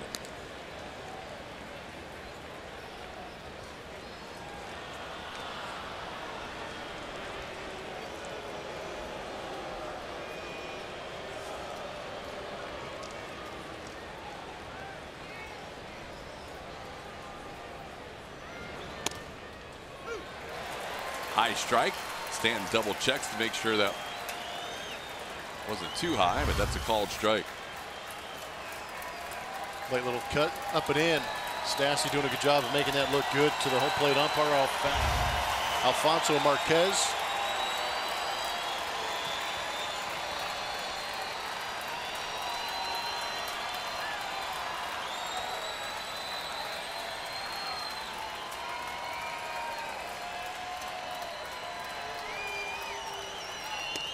He got him. Dallas strikes out Stanton. That's his first strikeout since the 4th, and that's 4 in the game. And the Yankees strand a runner at third base. Bottom half of the 6th inning. Astros down 3-0.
use hashtag Ultimate Southwest Fan WTX on Twitter to show us, and you can win a VIP experience. West Texas, May is your chance to show your spirit. So tweet now and win big. He was a busy man during that Game 5 of the or the World Series. I apologize. Towards shortstop, Fisher on one pitch grounds to Gregorius, and that's how the bottom of the 6th will start. Astros still looking for their first runner to get as far as second base. They've had a 2-out single by Alex Bregman in the 2nd and a 2-out walk issued to Marwin Gonzalez last inning, and that's it. Luis Severino has been dealing tonight. He's been efficient too. 64 pitches now.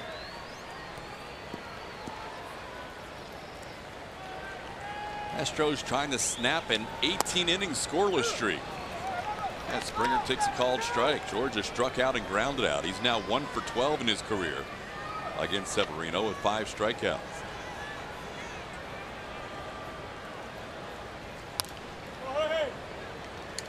Severino continues to pump strikes in there. 5 1/3 innings so far. He's only missed with 15 pitches out of 66. Yeah, he is fearless right now with the stuff that he has. Upper 90s, slider, a couple of change-ups. And there's the slider. Gets George swinging for his 7th strikeout of the night. 2 outs in the 6th. It is time to play Name That Astro, brought to you by Nissan. Multiple accolades, 2 stints with the Astros. Enjoying the early bird special.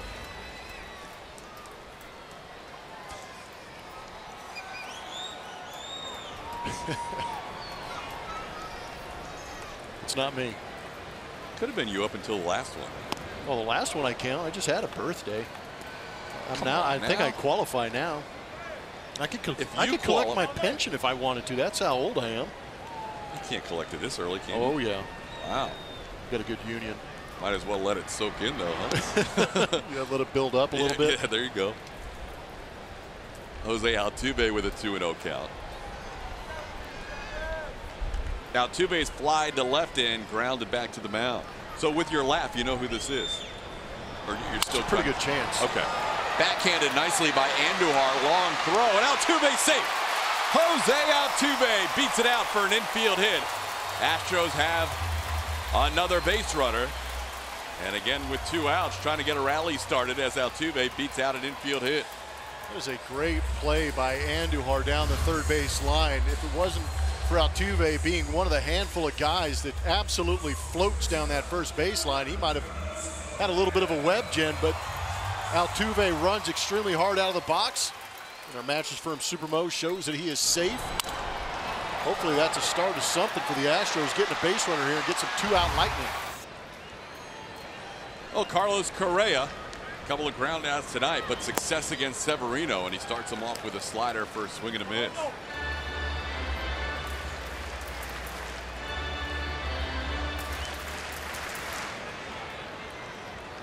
Astros 3 base runners tonight, all coming with 2 outs.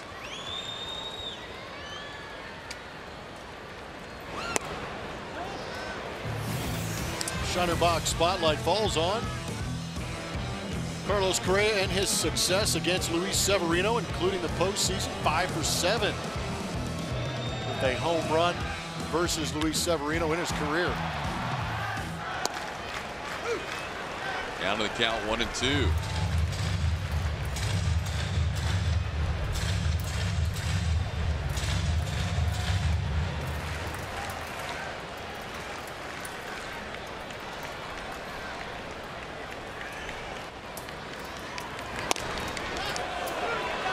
And they said he went around. First base umpire Jim Reynolds said he went too far on the swing.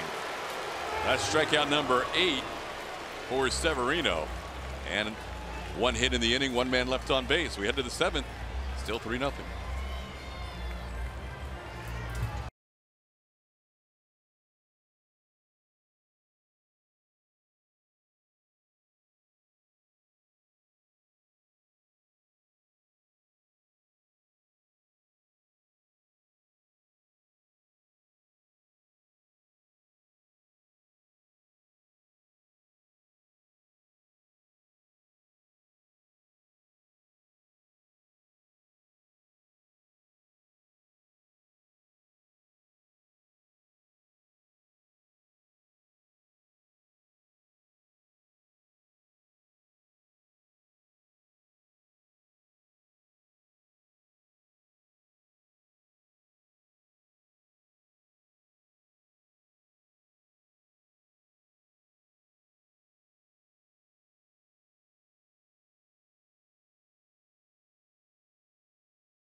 Yes, Game 6, Brian McCann found himself facing his old team there in the postseason and had a timely double against Luis Severino.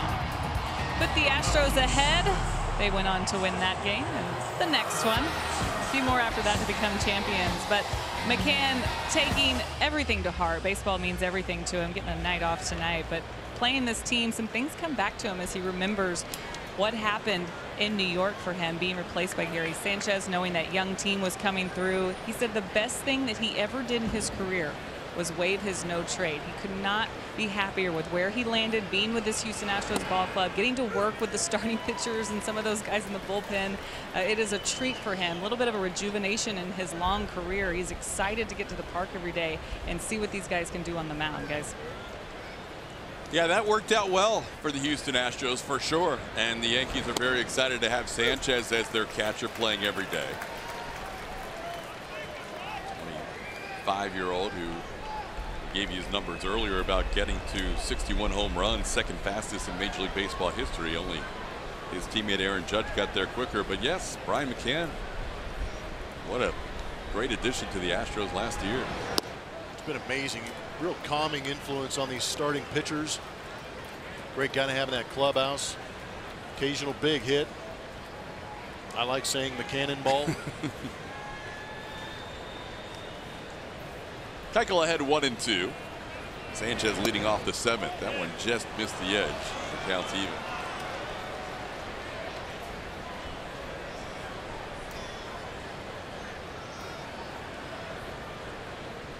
Sanchez is struck out and grounded out to Yuli Gurriel. And he strikes out again. Dallas picks up his 5th strikeout. And there's one away in the 7th. Dallas started the inning with 88 pitches. Last start through 98 and going 7 innings against the A's.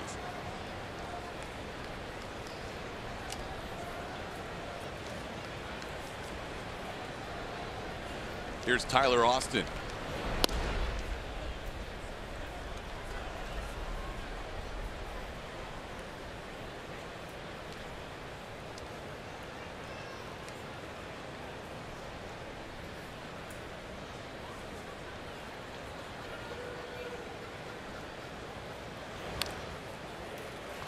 One and 1 the count. Astros to start this series scratched out a run. George Springer singled. He was balked to second with Sonny Gray on the mound, and then a couple of ground outs sent him to third and home. Altuve and Correa with a couple of ground outs. After that, it was a Yuli Gurriel RBI double in the 4th inning. And Yuli on defense makes the play here for out number 2. But since then, no offense at all for the Astros. They are down tonight 3-0. So 2 quick outs here in the 7th. Cut fastball has been awfully nice for Dallas Keuchel here in the last inning or so. Tying some of these big right-handed hitters up. It's weird seeing StatCast put up a standard defense. Right.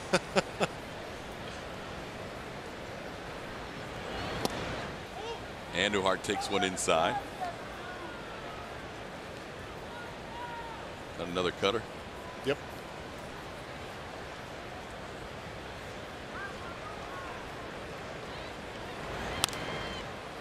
Pop foul. Stassi gives it a look, but he runs out of room.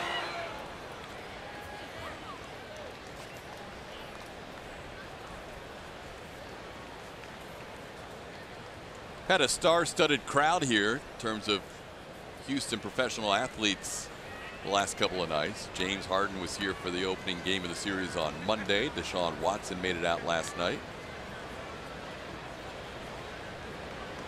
That guy. That guy's here again. Reggie Jackson was here last night. Towards third, Bregman with Andujar on the move throws it a little bit wide up first. And Andujar is going to live on first base with 2 outs.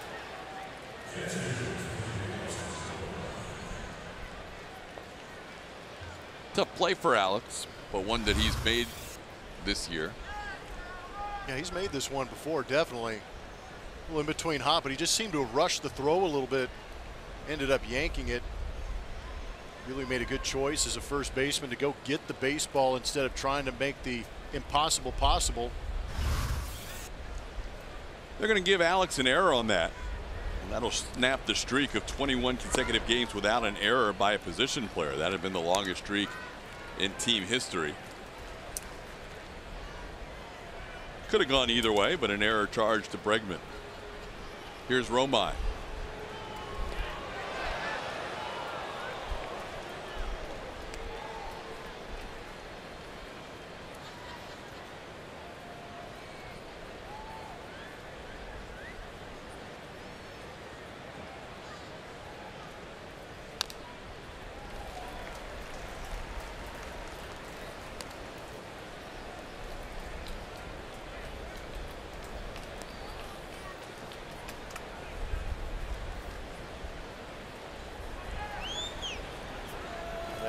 Outfield shift again employed by the Houston Astros. Derek Fisher almost playing in that right center field gap.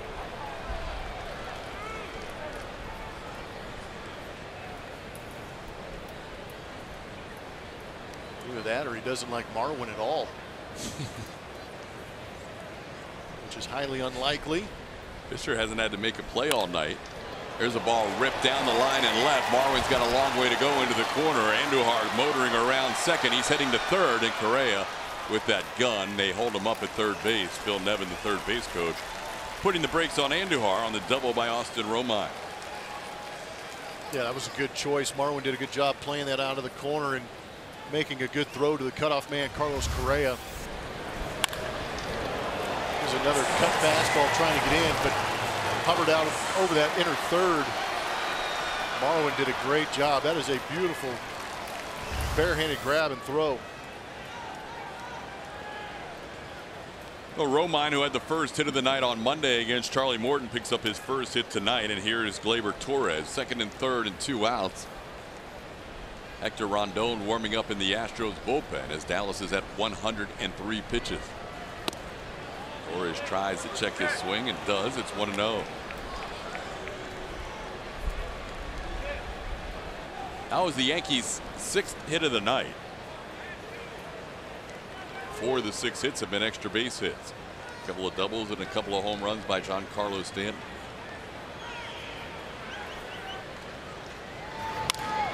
Into left field, coming on Marwin, still coming, backhand play for the final out of the inning.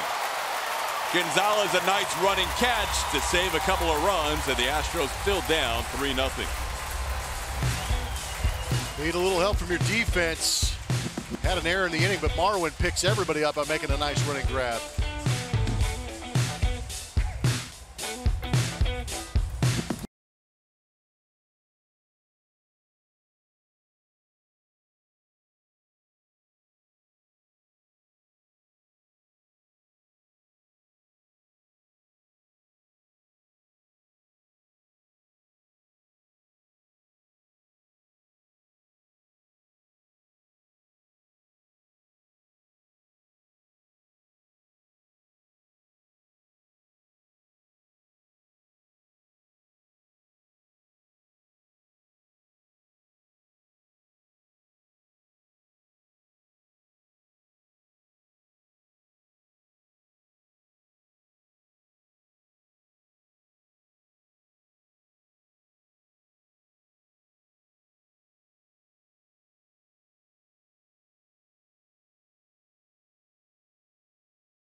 AT&T Sportsnet app from iTunes or Google Play, or visit attsportsnet.com to stream on your computer.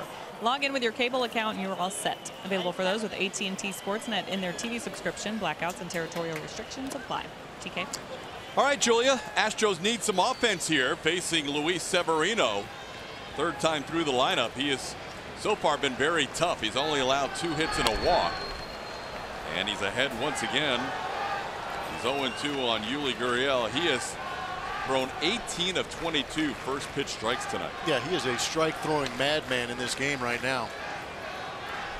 Astros have not had anything going until 2 outs in the inning. Yuli trying to bid for a hit, deep and short, off balance throw. Yuli safe. First time all night the Astros have had a runner earlier than 2 outs in the inning.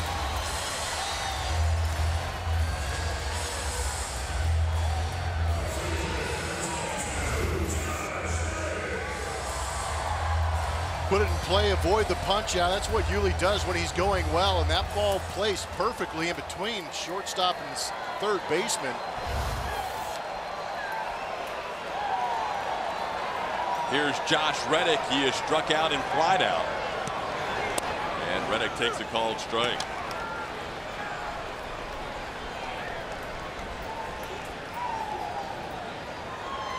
Astros with their 3rd hit, 2 infield singles.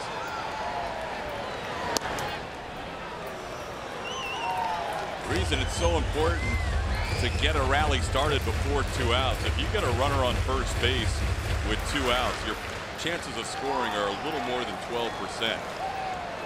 You get a runner on first base with nobody out, it's 41.5%. That's the first time all night we've had the leadoff man on for the Astros. Every other inning, it's been a runner on first and 2 outs and not going anywhere. We'll see if the Astros can make those numbers work in their favor. Reddick with a count of 1-2. There's a line drive base hit to left field, and the Astros are in business. They will bring the tying run to the plate in the 7th inning. Good piece of hitting from Josh Reddick. A ton of fastballs away from him. Second, third, and fourth pitches down and away. It's a pretty good bat path on our Mattress Firm Supermo. Head down, barrel direct to that contact point, drive through it, and shoot it to left field. Finally creating a little bit of traffic out on those base paths and some uncomfortability for Luis Severino. Well, he hasn't had to pitch out of the stretch very often. He just worked out of the stretch to 3 batters before this inning. Here's Bregman. He has one of the hits for the Astros, a single to right field. He was also called out on strikes.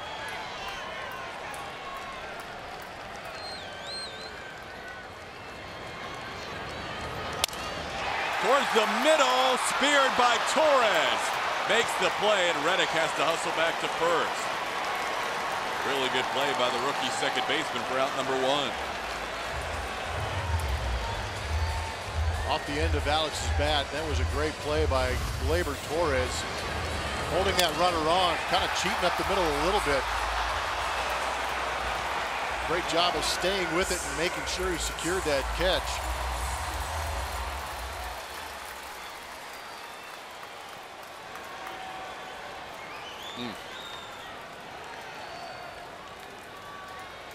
Yuli wasn't far off the bag. Reddick was way off of first, but when Torres fell to the ground, that allowed Josh to get back.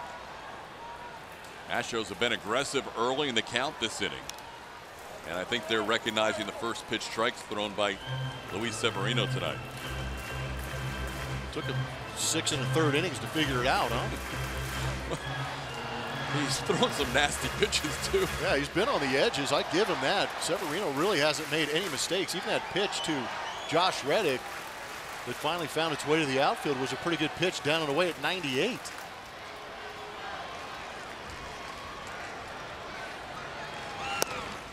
There's a strike. It's 0-2.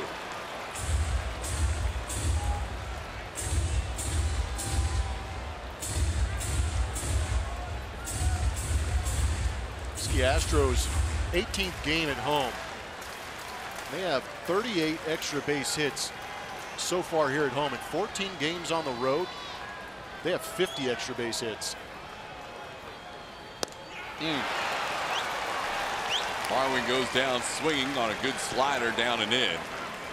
And with the tying run 2 up, Max Stassi was the scheduled hitter, but it looks like Brian McCann might get a chance to pinch hit here against his former team.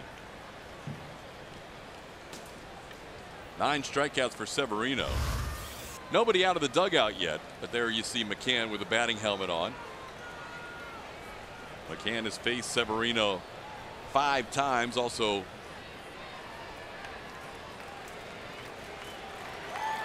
hit a double his last time up against Severino.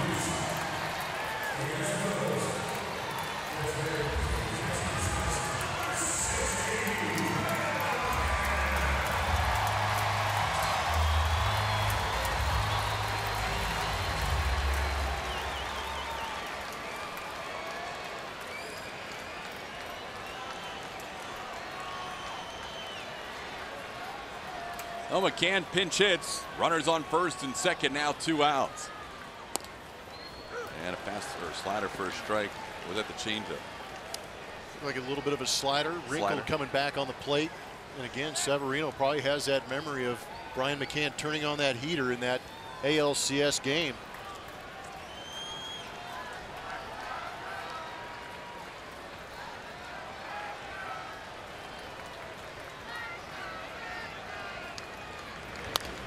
On the ground, over there the first baseman Austin, and he uses the pitcher Severino covering for the final out. Severino gets through a first and second nobody out situation without allowing a run to score. 2 left on.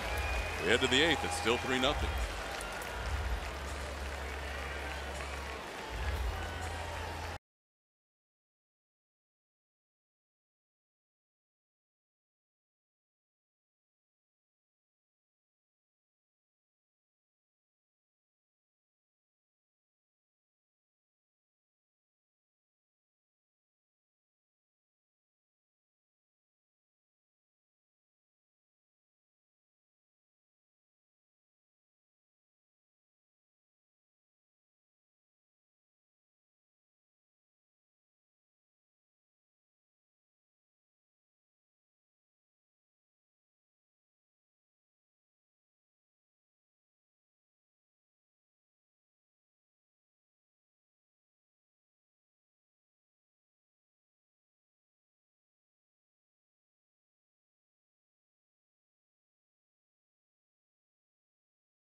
Check out the broadcast booth, press box, dugout, scoreboard, and more. Visit Astros.com/tours to book your tour today. 8th inning baseball. Yankees leading 3-0. Dallas Keuchel's night is over after he pitches 7 innings. He allowed 3 runs on 6 hits, a couple of home runs by Giancarlo Stanton, and the new pitcher is Hector Rondon. Yeah, great job by Dallas Keuchel getting that quality start in. We last saw Hector Rondon in that Oakland series on the 28th. Went an inning, gave up a hit and a walk, but got out of it unscathed. Threw 21 pitches in that outing, making his 12th appearance. Facing the top of the order for the Yankees, Aaron Hicks swings at the first pitch and fouls it, drifting towards the crowd and out of play. Keuchel threw 105 pitches tonight. First pitch strikes have been so strong for Severino, 22 out of 26 for Dallas tonight, 13 out of 27 on the first pitch strike. Just Giancarlo Stanton with a couple of home runs doing the damage this evening. It'll be Hicks, Aaron Judge, Didi Gregorius as Rondon misses outside. It's 1-1. Yankees, after using their bullpen for 8 innings last night, haven't had one pitch thrown in the bullpen tonight, as Luis Severino has been on his game from the start. Right now he's sitting at 87 pitches through 7.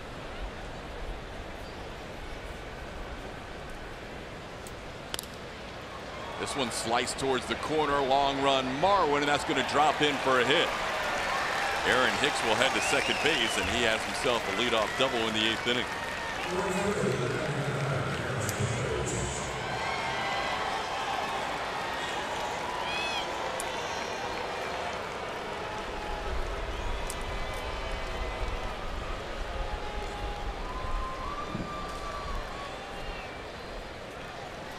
Making sure with a runner on second base, McCann and Rondon are the signs.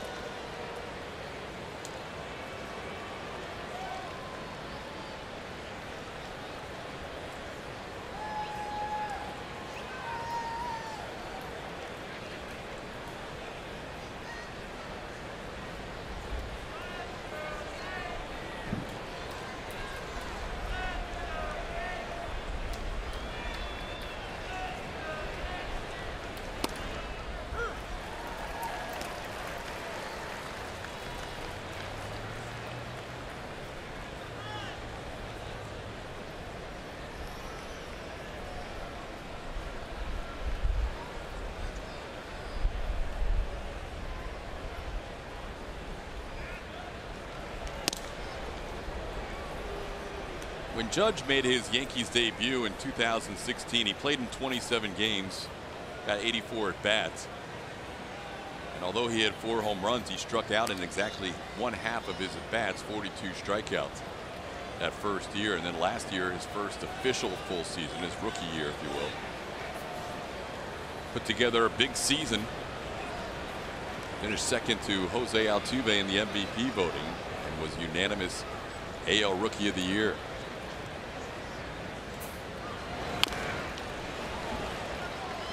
Still struck out a lot, 208 times, but he drew 127 walks and hit 52 home runs.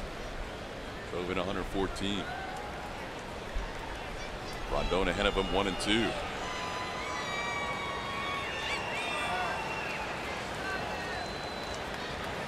Astros finally had a runner reach second base in the last inning, and that's as far as they've gone tonight.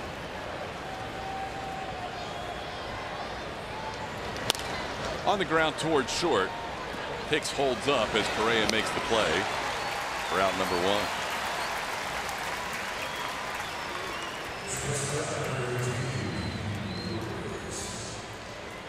That'll bring up Didi Gregorius.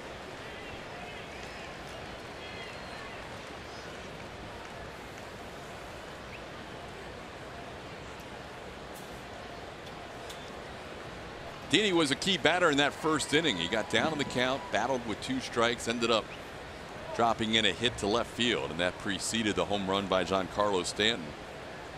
The Yankees scored 2 in the first, added 1 more in the 4th.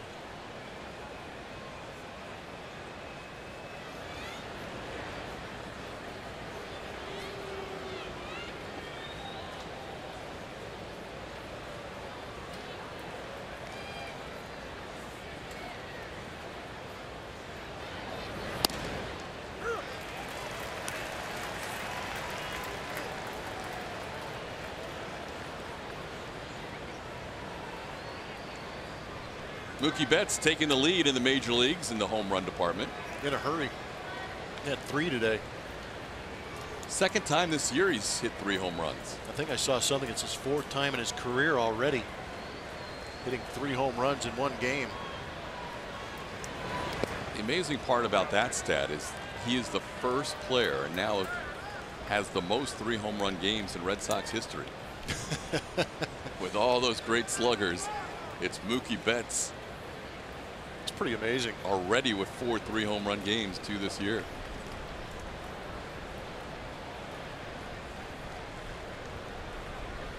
We'll see one of those guys on the 10 home run list in the next series. A.J. Pollock Diamondbacks have been playing well.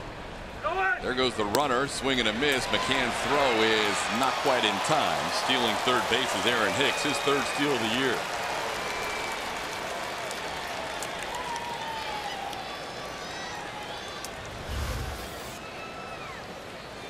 Big leg kick and a slider from Rondon.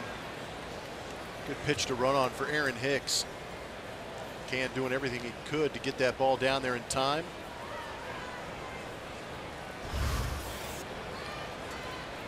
Now the infield has to come in against Gregorius.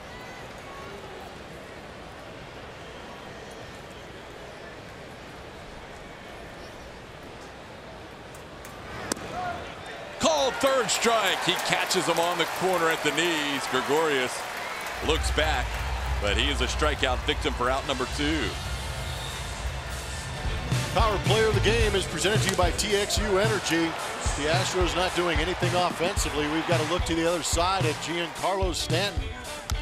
Oppo Taco his first AB, and then yanking a slider down and in into those Crawford boxes on a line. 30th career multi-home run game for Stanton.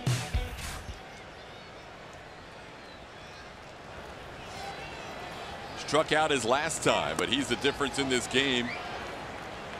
Has driven in all the runs. A runner on third base here with 2 outs.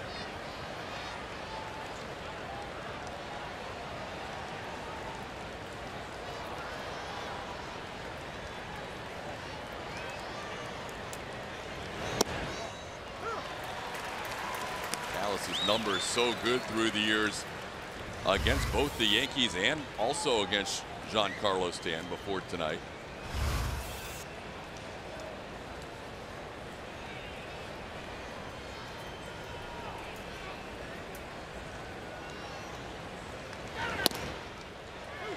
On the corner, 1-2.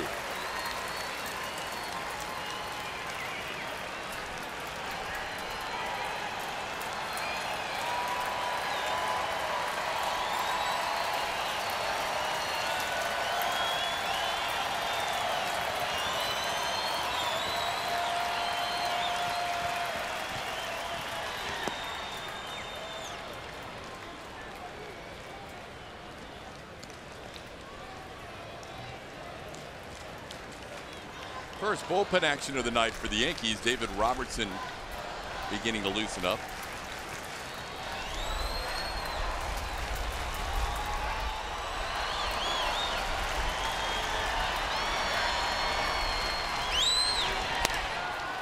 Into right field, Reddick will run, and he will watch it bounce up against the wall and stay in play. Stanton will go into second base with an RBI double.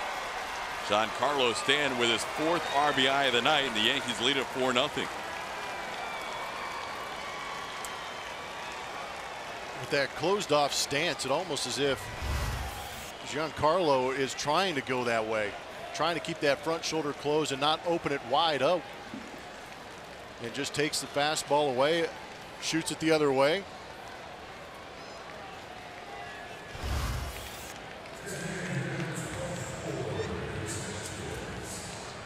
Here's Gary Sanchez.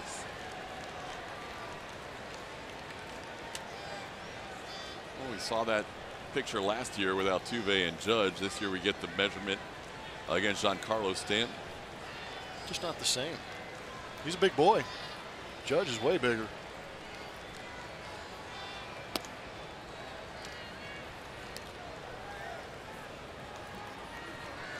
Sanchez, the hitting star of last night's game, is 0 for 3 tonight.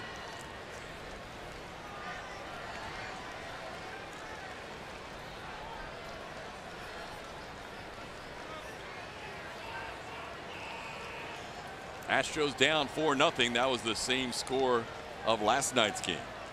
We have seen this series dominated by pitching on both sides. 2-1 game 1, 4-0 last night. All 4 runs scored in the ninth. 6 of the 7 games in the ALCS, the losing team had scored 0 or 1 run. There's not been any 13-12s or even 7-6s in this series. It's been a lot of low scoring, grind them out wins.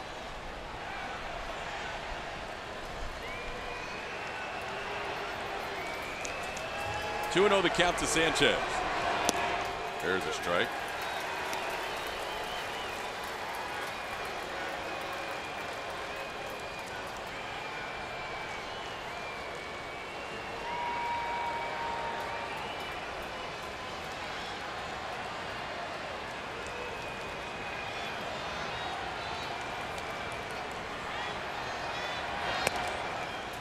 Three and one.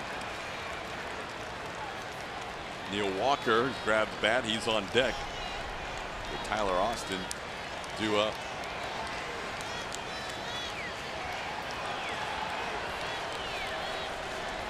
Hicks with a double, ground out strikeout, and a double by Stanton. That's how the Yankees have added to their 3-0 lead.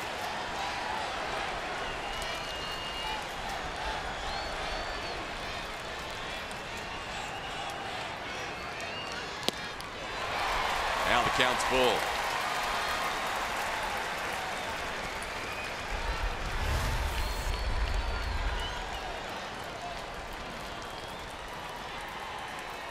Three-one slider, big swing. It almost looked as if Gary was on that pitch. Just enough break to get away from the barrel.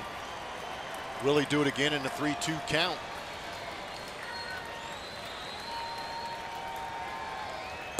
Tried to hold up, and he does hold up.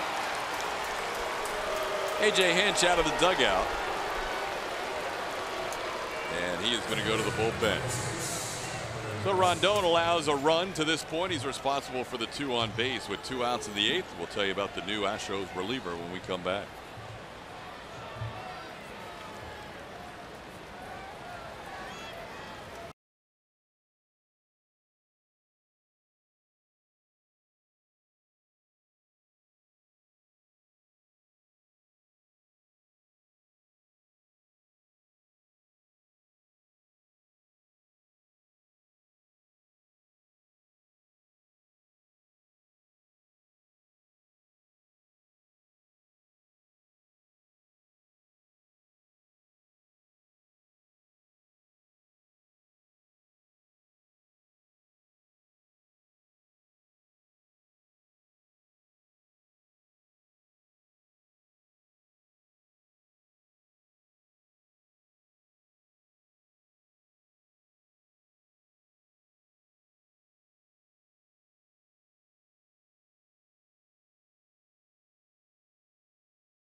Your clues tonight: multiple accolades, 2 stints with the Astros, and enjoying the early bird special.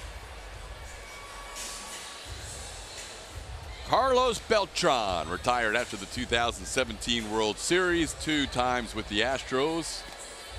Prior to coming with the Astros with the New York Yankees, the 1999 Rookie of the Year and a 9-time All-Star.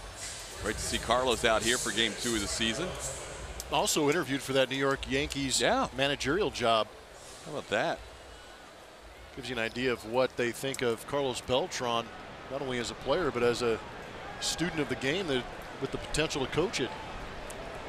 Carlos and his wife very involved in relief efforts in Puerto Rico. That's where he's been spending a lot of his time and efforts. Colin McHugh, the new pitcher for the Astros. Did well last time out on the 27th against Oakland. Went an inning, punched out 3. Seen a little bit of an uptick in the velocity for Colin McHugh in that fastball. This ball on the first pitch is sent towards the corner and right. Reddick is close to the fans and hooks into the crowd. It's been primarily fastball, slider. Third pitch this season has been the curveball. Well, it's interesting because the fact that these starters have gone consistently deep into games, 6, 7, 8 innings at a time, means that there really haven't been a ton of innings for this bullpen. And Colin McHugh was originally kind of that bridge guy that was going to give you length if you needed it, 2 or 3 innings. Frankly, the Astros haven't really needed that long guy out of the bullpen through 31 games. Dallas going another 7 innings tonight. And as well as McHugh's pitched, maybe you will see him in some higher leverage situations, since they really haven't had to use him as a long man in the bullpen.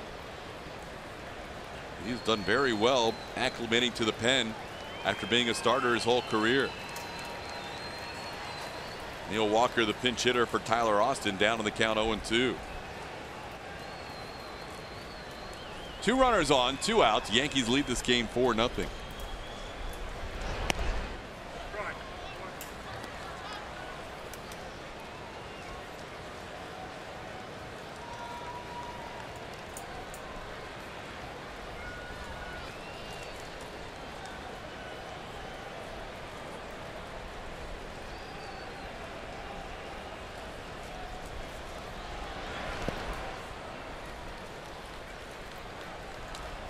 Counts 2-2.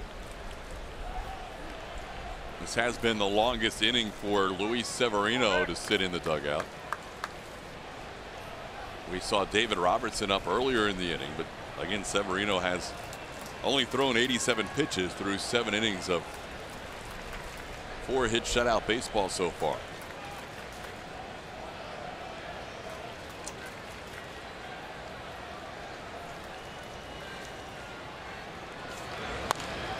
Ball hit to a diving Carlos Correa in the shift. What a play by Correa at short. He halts any further scoring for the Yankees. It stays 4-0. Timed it perfectly, and in that shift situation, he is Johnny on the spot.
Poll. Thanks for following us at ATT Sportsnet SW. You're probably following these 4 as well. We asked you which one is your favorite Astros player to follow, though, and Lance McCullers wins tonight. Just over Bregman, though, 39% to 34%. I'll have to tell Lance. Does he have the most followers, or does Justin have him on that?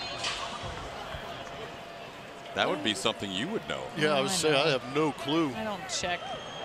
All right, I'll do some investigative journalism over here. Do some, yeah. Does McCullers have a higher spin rate on Twitter? No comment. I'm backing out of this one right now. Sorry. We're getting word that Justin Verlander way ahead in followers. A lot of years in Detroit. I'm going to guess, though, he is not the most followed Twitter account in his household. No, and the reason they're following him is for the potential of maybe a photo every now and then. Derek Fisher facing Luis Severino. He has some good stuff, though. He had a good retort to somebody on Twitter yesterday. Yep. Who was wishing that he would have a particular movement internally, and he just responded, I did not. And I thought that was great. Very clever, very quick. He gets into some analytics too at times. Yeah. Since coming over here to the Astros, he's really gotten into that kind of stuff. 1.95 million followers for Verlander. 2-2 the count to Fisher. 103,000 for Lance followers. Lance stuff is really good. If I had to vote, I might have given my vote to Bregman with Lance right there. I just think they're both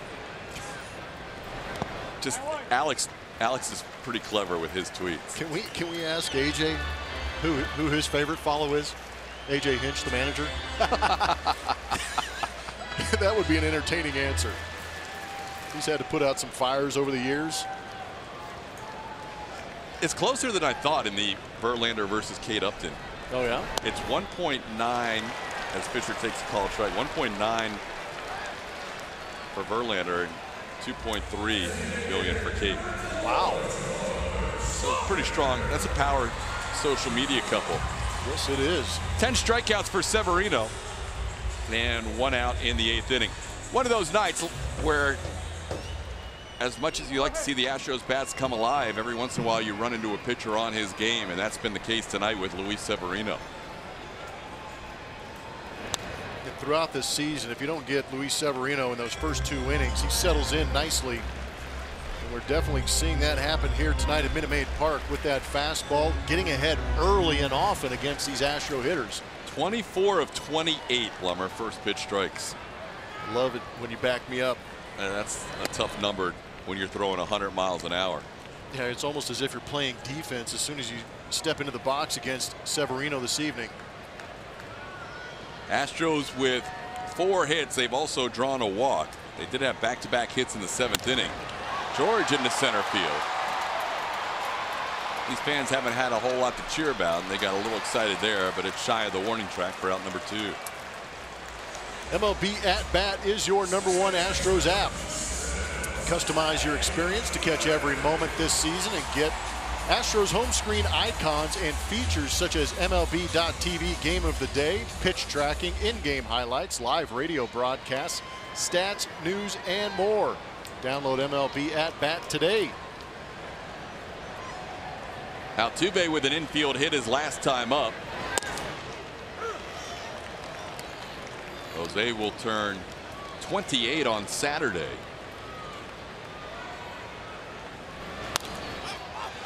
And he pops one up into shallow right field. The second baseman Torres calls off Judge and makes the play for the final out of the inning. 1-2-3 for Severino. We head to the 9th. Yankees lead 4-0.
Mobile. We're going to look at Dallas Keuchel's night.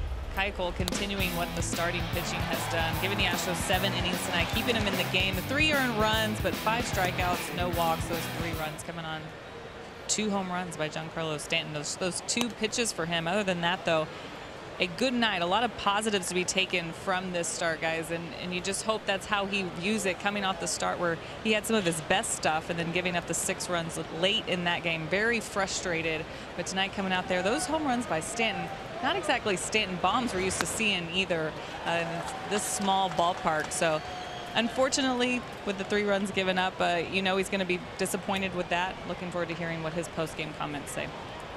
Yeah, you get spoiled by this staff. 7 innings of 3-run baseball against the New York Yankees team coming in, leading all the major leagues in runs scored. It was just one guy who got to him a couple times.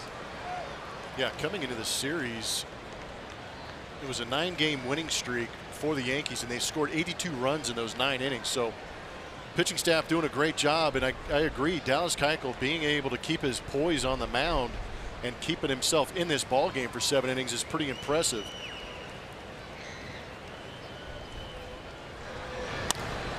Into center field, Derek Fisher is there, and Andujar is retired for the first out of the 9th inning.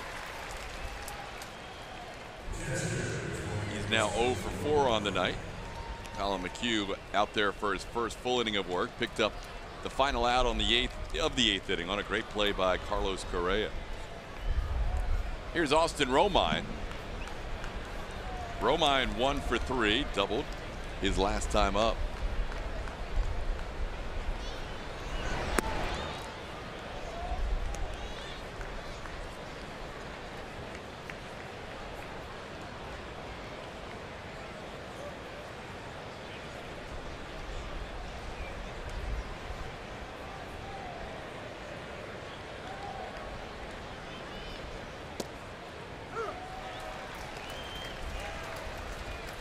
One and 1 the count. Yankees with 8 hits. A couple of doubles against Hector Rondon. Dallas allowed 6 hits, 4 of them extra base hits, a couple of doubles and a couple of home runs. So 6 of the 8 hits tonight for the Yankees have been extra base hits. Last year, these were the 2 best offenses in baseball. The Astros leading in runs scored, the Yankees second. The Yankees beat out the Astros for most home runs. And the Astros were second as Romine goes down. McHugh picks up a strikeout. Collins retired the 3 batters he has faced, and there's 2 outs in the 9th. Good slider. Colin McHugh. There's an uptick in velocity, and also he's created that good slider. We saw it last year in the starting rotation. Now he's using it out of the bullpen effectively.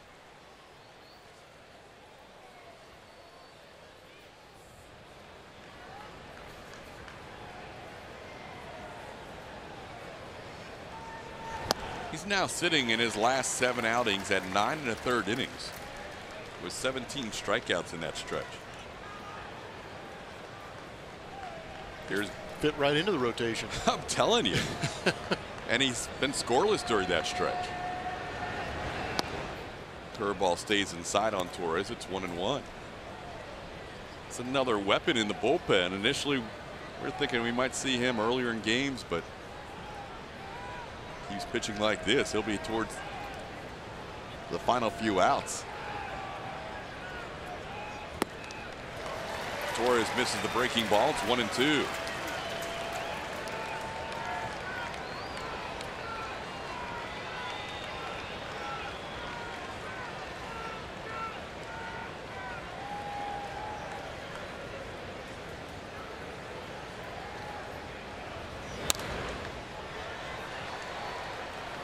Colin pitched against the Yankees in the ALCS, ended up soaking up 4 innings of no hit, no walk baseball in game 3. First game at Yankee Stadium. Yankees winning that game 8-1, but really helped save the bullpen that night.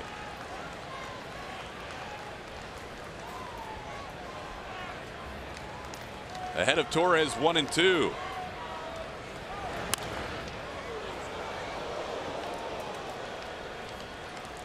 Astros in the ninth inning have Carlos Correa, Yuli Gurriel, and Josh Reddick due up.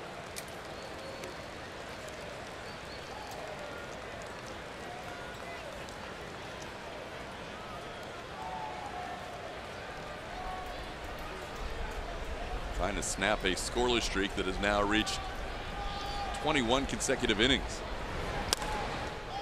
Into shallow left field, trouble, and Bregman will play it on a hop. He'll hold Torres to a single. A nice play by Alex, all he could do there.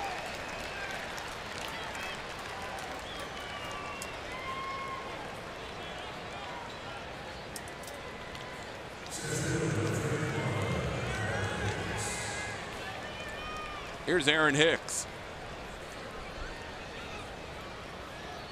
Every once in a while you see some movement in the Yankees bullpen, but it appears they're going to let Luis Severino go out for the ninth. He has never pitched a complete game. He has never pitched a shutout in his major league or his minor league career. Doesn't have a CG or a shutout. Tonight he has thrown 98 pitches through 8. 2 starts ago on the 22nd, he threw a season high 112 pitches.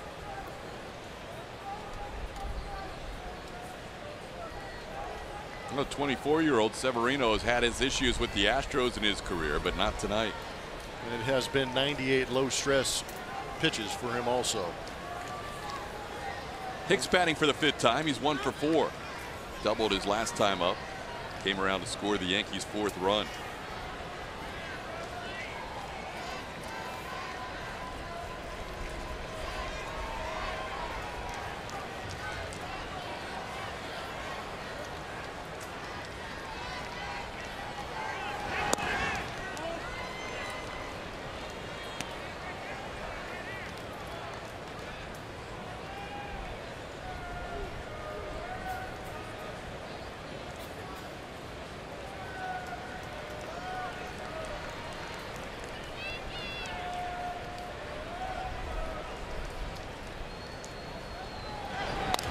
Slowly hit past McHugh. Correa has to charge, and his throw in time to get Hicks for the final out of the inning.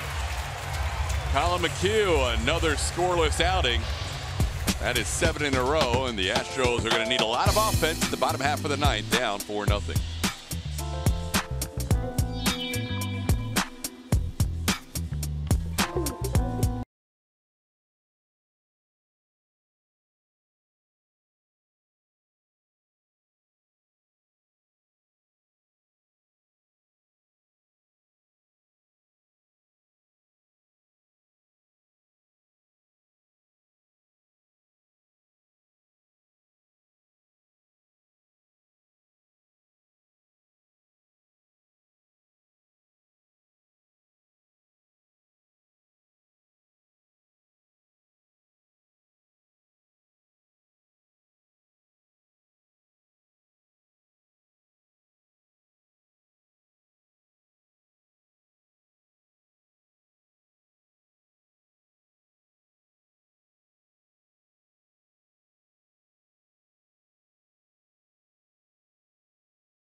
That is brought to you by Toyota. Let's go places. Well, the Astros haven't found home plate in a while. It's been 21 innings since the Astros scored a run. They need at least 4 to keep this game alive, and they are facing a 24-year-old who has been on his game tonight, Luis Severino, looking for both his first complete game and his first shutout of his professional career. Astros tonight are 4 for 28 against him. That's a 143 average, and on the year, the rest of baseball hitting 170 against Severino. Came in 5th in the AL with an opponent's batting average of 176, and that has dropped tonight. Correa came in with great numbers against Severino, but he's 0 for 3 with a strikeout. That pitch misses, which is a rarity. That is just the 5th time of 30 batters he has faced that he has started out ball 1. Now it's ball 2. Severino 3 different times in his career has gone as many as 8 innings. Last time was last September 15th against the Orioles. Back at Severino on the 2-0 pitch, and Correa is retired. Carlos, who was 5 for 7 with 3 walks coming in, is now 0 for 4 tonight against the Yankees right-hander.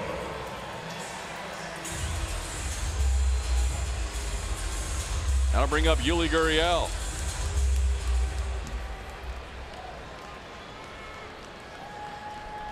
Yuli with an infield hit. Ground ball into the hole at short his last time up.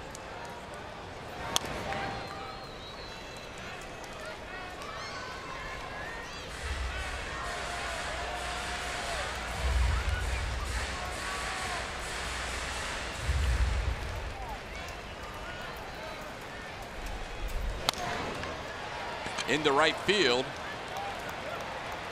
Judge puts it away for out number 2.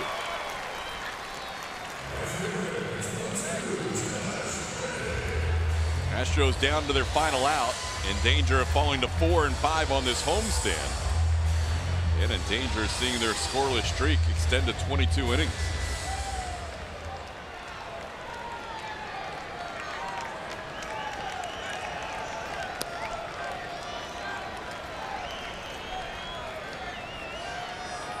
Astros started the night leading Seattle by a 1.5 games in the West, leading the Angels by 2.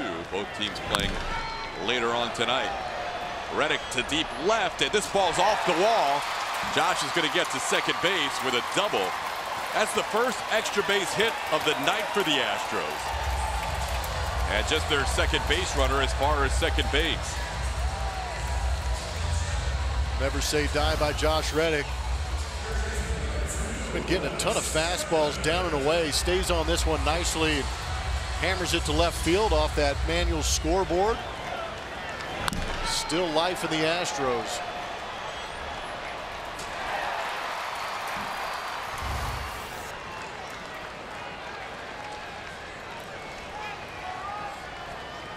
Here's Alex Bregman.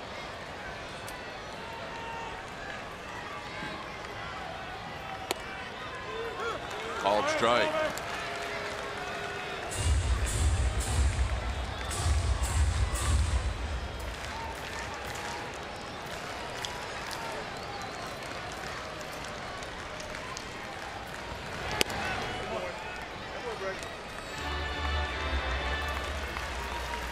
Reddick, the only player for the Astros with 2 hits. Bregman trying to join him. Alex with a second inning single. He's also struck out and hit a soft line drive that Gleyber Torres made a nice play behind the bag.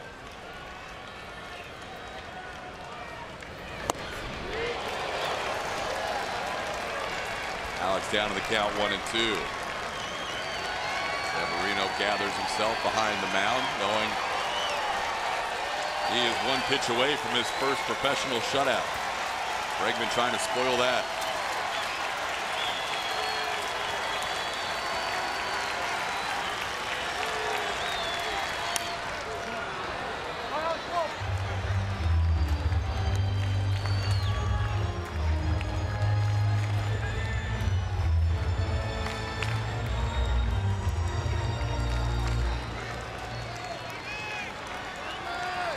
Last night's 4-0 shutout.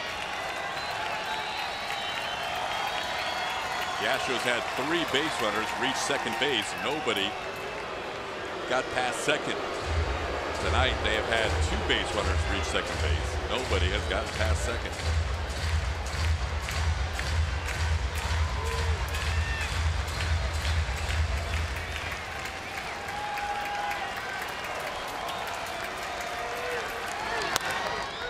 Into shallow right field. Aaron Judge puts it away. And for the second straight night, the New York Yankees have shut out the Houston Astros tonight. It's the first shutout in the professional career of the 24-year-old Luis Severino, as he throws a 5-hit complete game shutout against the Astros, and Houston has gone back-to-back shutouts for the first time since they were shut out twice in a row back in 2013 on July 1st and 2nd against Tampa Bay. We'll come back with more, including the post-game show after this. Yankees win 4-0.